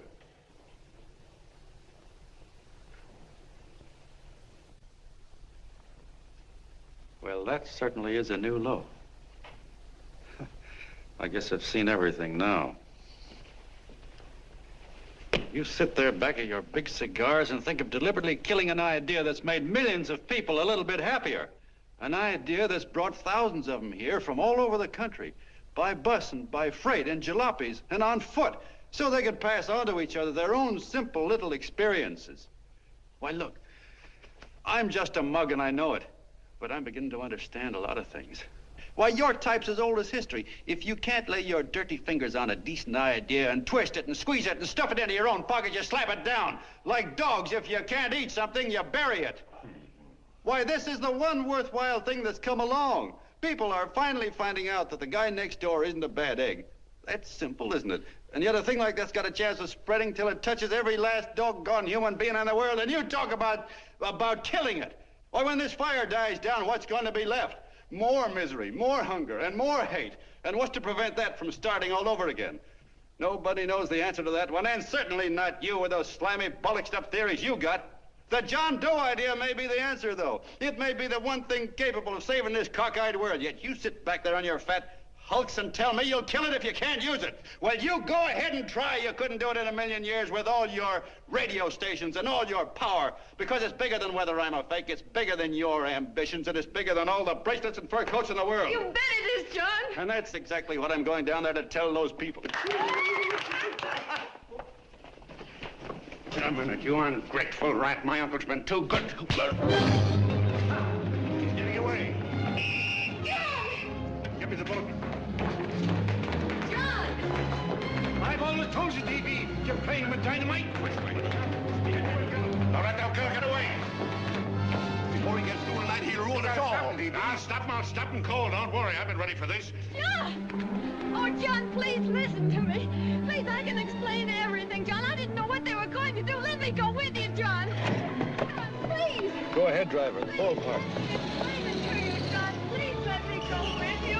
Please. John! Mr. Martin wants to see you. Listen to me, Mayor Lovett. You do as I say. I want them both arrested. You tell the police department to pick up Cannell. I've got the girl here. I've got the bullet. I don't care what you charge him with. If you're worried, let him go in the morning, but keep him in jail overnight. Hello, Bulletin. Put wire on.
One moment, John. We begin with a short prayer. Quiet, please. Ladies and gentlemen, let us have a moment of silent prayer for the John Does all over the world, many of whom are homeless and hungry. Rise, please. Everybody rise.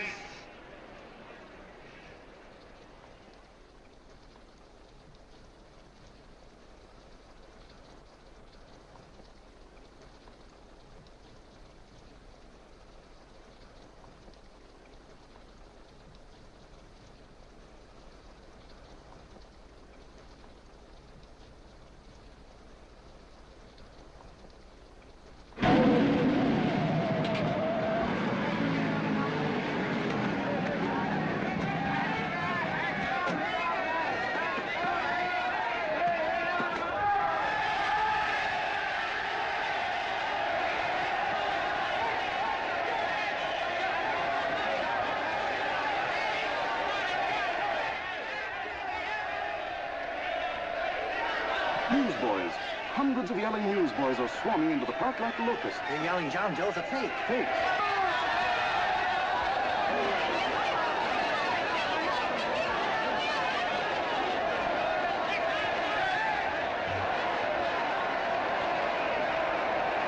General investigation urged by Chamber of Commerce. How could he be a fake?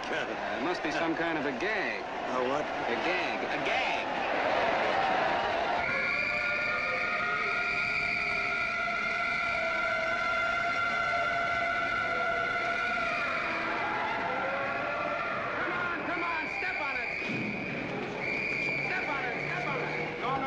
Now, so let's get going. Wait for the paper. Hey, miss, will you autograph my balloon? Sure.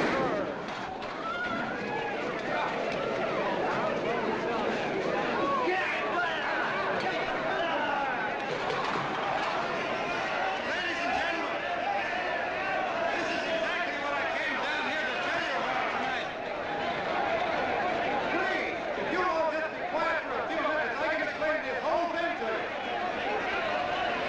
If you all know, this paper is published by a man by the name of D.B. Norton. Mr. D.B. Norton. Look, wait a minute.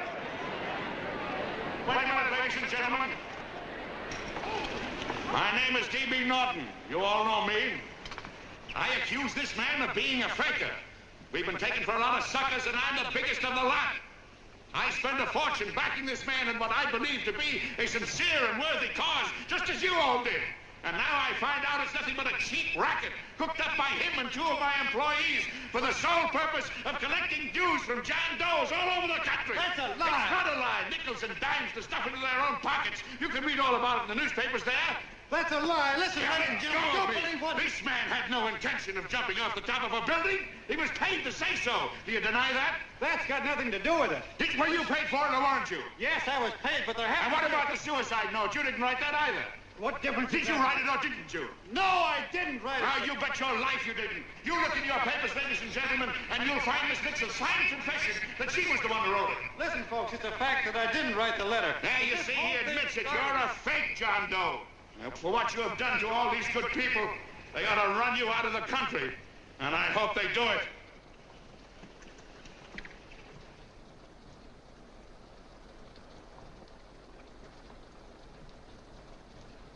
Speak up, John. We believe you. Please, listen, folks. Now that he's through shooting over his face, I've got a couple of things to tell you about. Come on, the rest of you get in here and riot. Break this crowd up. Come on. I'm sorry, folks, but we can't hear him anymore. Something's gone wrong with the loudspeakers. John Doe's a fake! Boo! They can't hear me. Boo! This thing's not working. Ladies and gentlemen.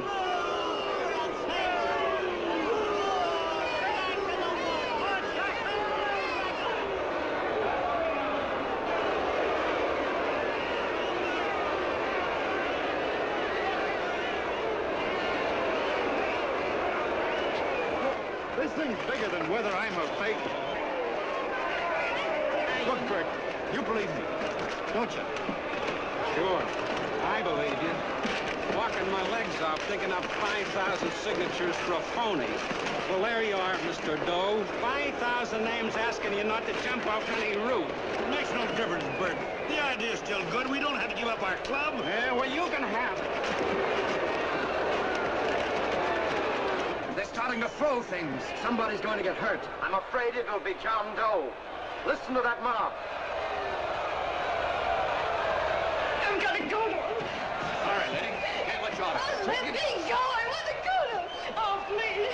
Please let me go. They're crucifying him. I can help him. Sorry, sister. We got orders to hold. Orders from who? Can't you see it's a framer? And oh, mother, they won't let me go. They won't let me go. Listen, folks.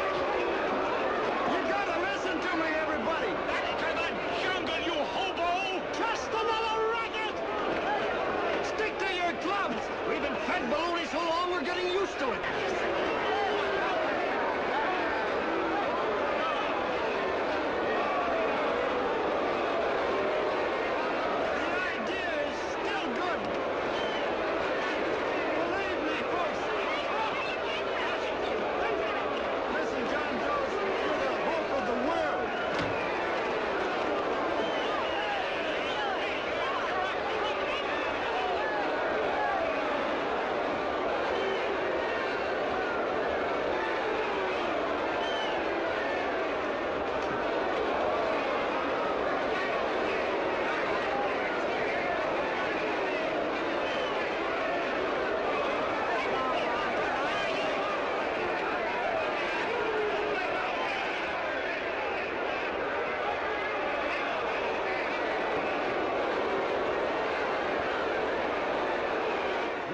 Managed to get him out of the park.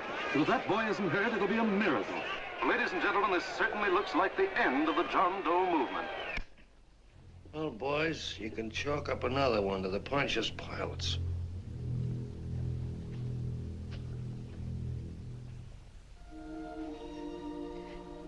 I should have been there. I could have helped him. He was so all alone. A lot of us are going to be mighty ashamed of ourselves after tonight. We certainly didn't give that man much of a chance.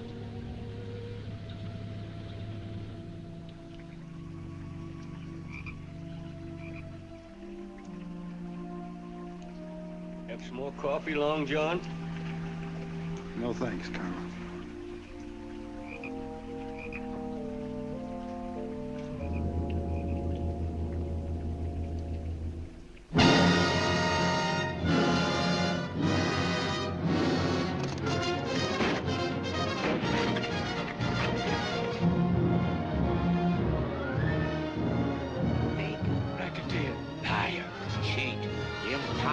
Why don't you jump? Christmas Eve at midnight. Fine, Mr. Doe. You're a wonderful man.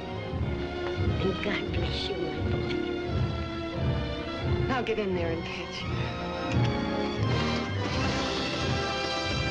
You're a fake John Doe, and I can prove it. You're the big hero who's supposed to jump off tall buildings and things. Do you remember? What do you suppose your precious John Does will say when they find out that you never had any intention of doing it, that you were being paid to say so? Christmas Eve at midnight.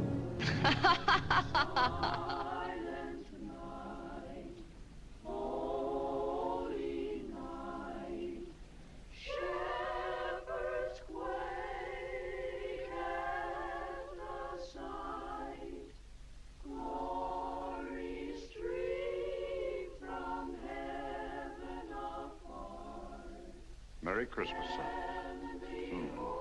Merry Christmas.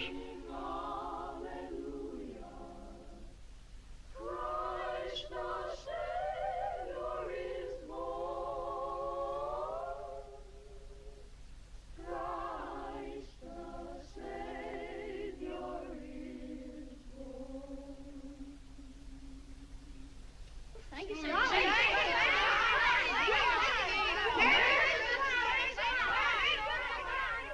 Who? John Doe. Is that screwball still around? Dame's been calling all day. Sure, I know. Yeah, at midnight, huh? Okay, lady. We'll have the place surrounded with nets. They're laughing at me.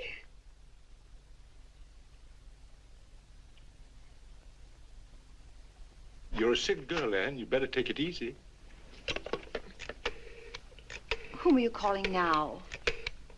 You called that number not 10 minutes ago. Hello, Mr. Canal. Have you seen him yet? Have you... Now listen, Ann, he can't possibly get in without our seeing him. I'm watching the side door and the colonel's out front, so stop worrying. Oh. Thank you.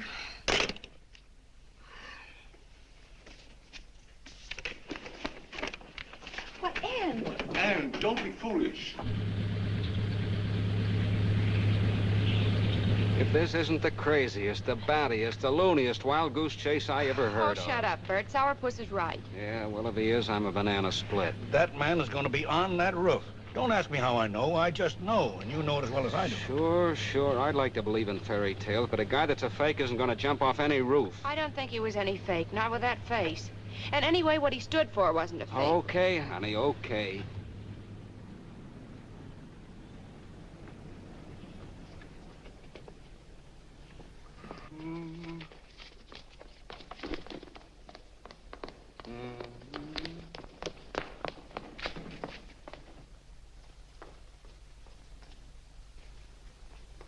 Elevators ain't running. Colonel, You shouldn't get out of bed, miss. has he been here? No. Have you seen him? I ain't seen him for a week. Where's Canal? He's watching the other door. Oh, gee, you're swell. Oh. No sense in going up there. I've been here for hours. He ain't here. Let me go, will you? Now, that's crazy. It's 14 floors.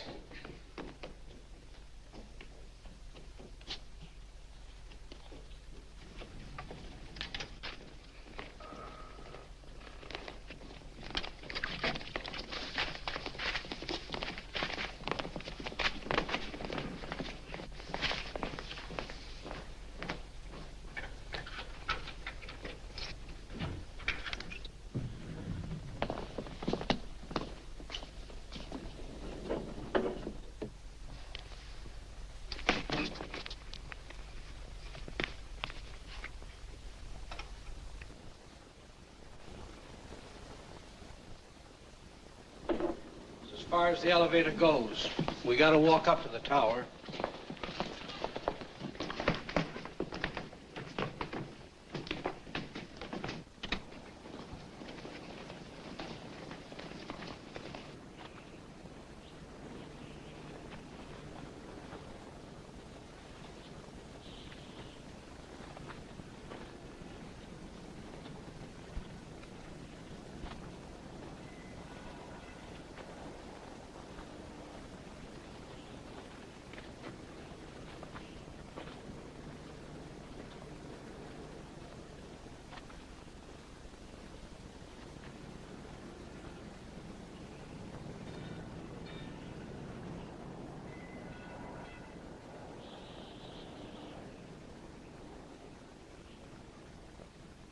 That tramp was probably full of Christmas cheer and asleep in some flop house. Let's go. I've got to decorate my tree.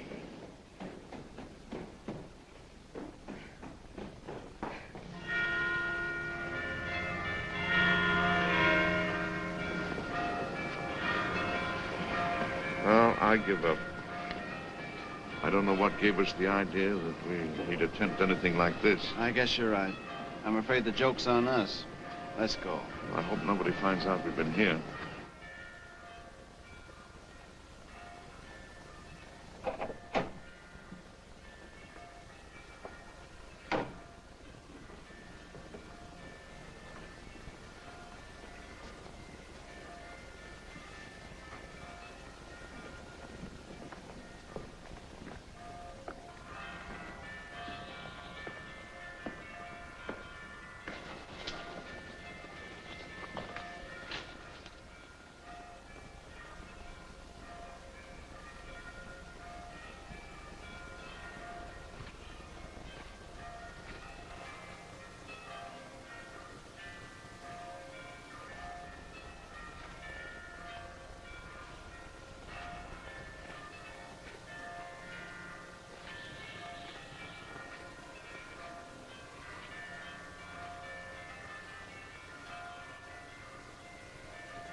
I wouldn't do that if I were you, John.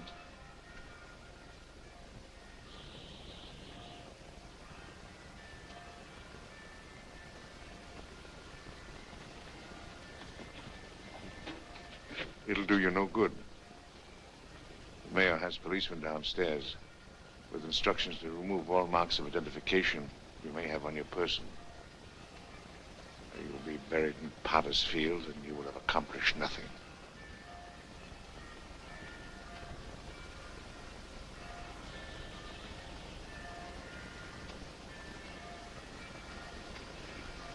I've taken care of that.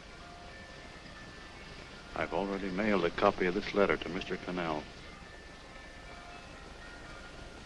John, why don't you forget this foolishness? Stop right where you are, Mr. Norton, if you don't want to go overboard with me.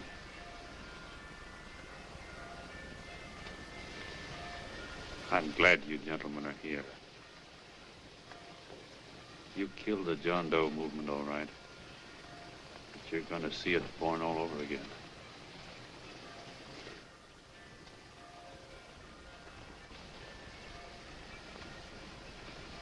Now take a good look, Mr. Norton. John! John! Oh, John, no, I won't let you. I love you, darling. Oh, please. Please don't give up. We'll start all over again. Just you and I. It isn't too late. The John Doe movement isn't dead yet. You see, John, it isn't dead or they wouldn't be here. It's alive in them. They kept it alive by being afraid of it. That's why they came up here. Oh, darling. Sure, it should have been killed. It was dishonest. But we can start clean now. Just you and I. It'll grow, John, and it'll grow big because it'll be honest this time.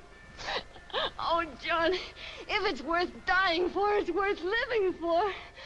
Oh, please, John. Oh. Oh, please, please, God, help me. John, look at me. You want to be honest, don't you? Well, you don't have to die to keep the John Doe idea alive. Someone already died for that once. The first John Doe. And he's kept that idea alive for nearly 2,000 years. It was he who kept it alive in them. And he'll go on keeping it alive forever and always. For every John Doe movement these men kill, a new one will be born. That's why those bells are ringing, John. They're calling to us. Not to give up, but to keep on fighting, to keep on pitching. Oh, don't you see, darling? This is no time to give up. You and I, John, we... Oh, no. No, John. If you die, I want to die, too. Oh, I love you. Oh, John.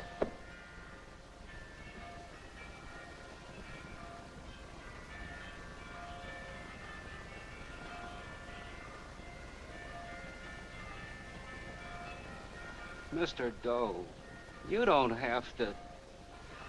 We're with you, Mr. Doe. We just lost our heads and acted like a mob. What Bert's trying to say is that we need you, Mr. Doe. There were a lot of us that didn't believe what that man said. We were going to start up our John Doe Club again, whether we saw you or not. Weren't we, Bert? And there were a lot of others that were going to do the same thing. Well, Mr. Sarpus even got a letter from his cousin in Toledo. I got it right here, Mr. Doe. Only it'd be a lot easier with you. Please. Please come with us, Mr. Doe.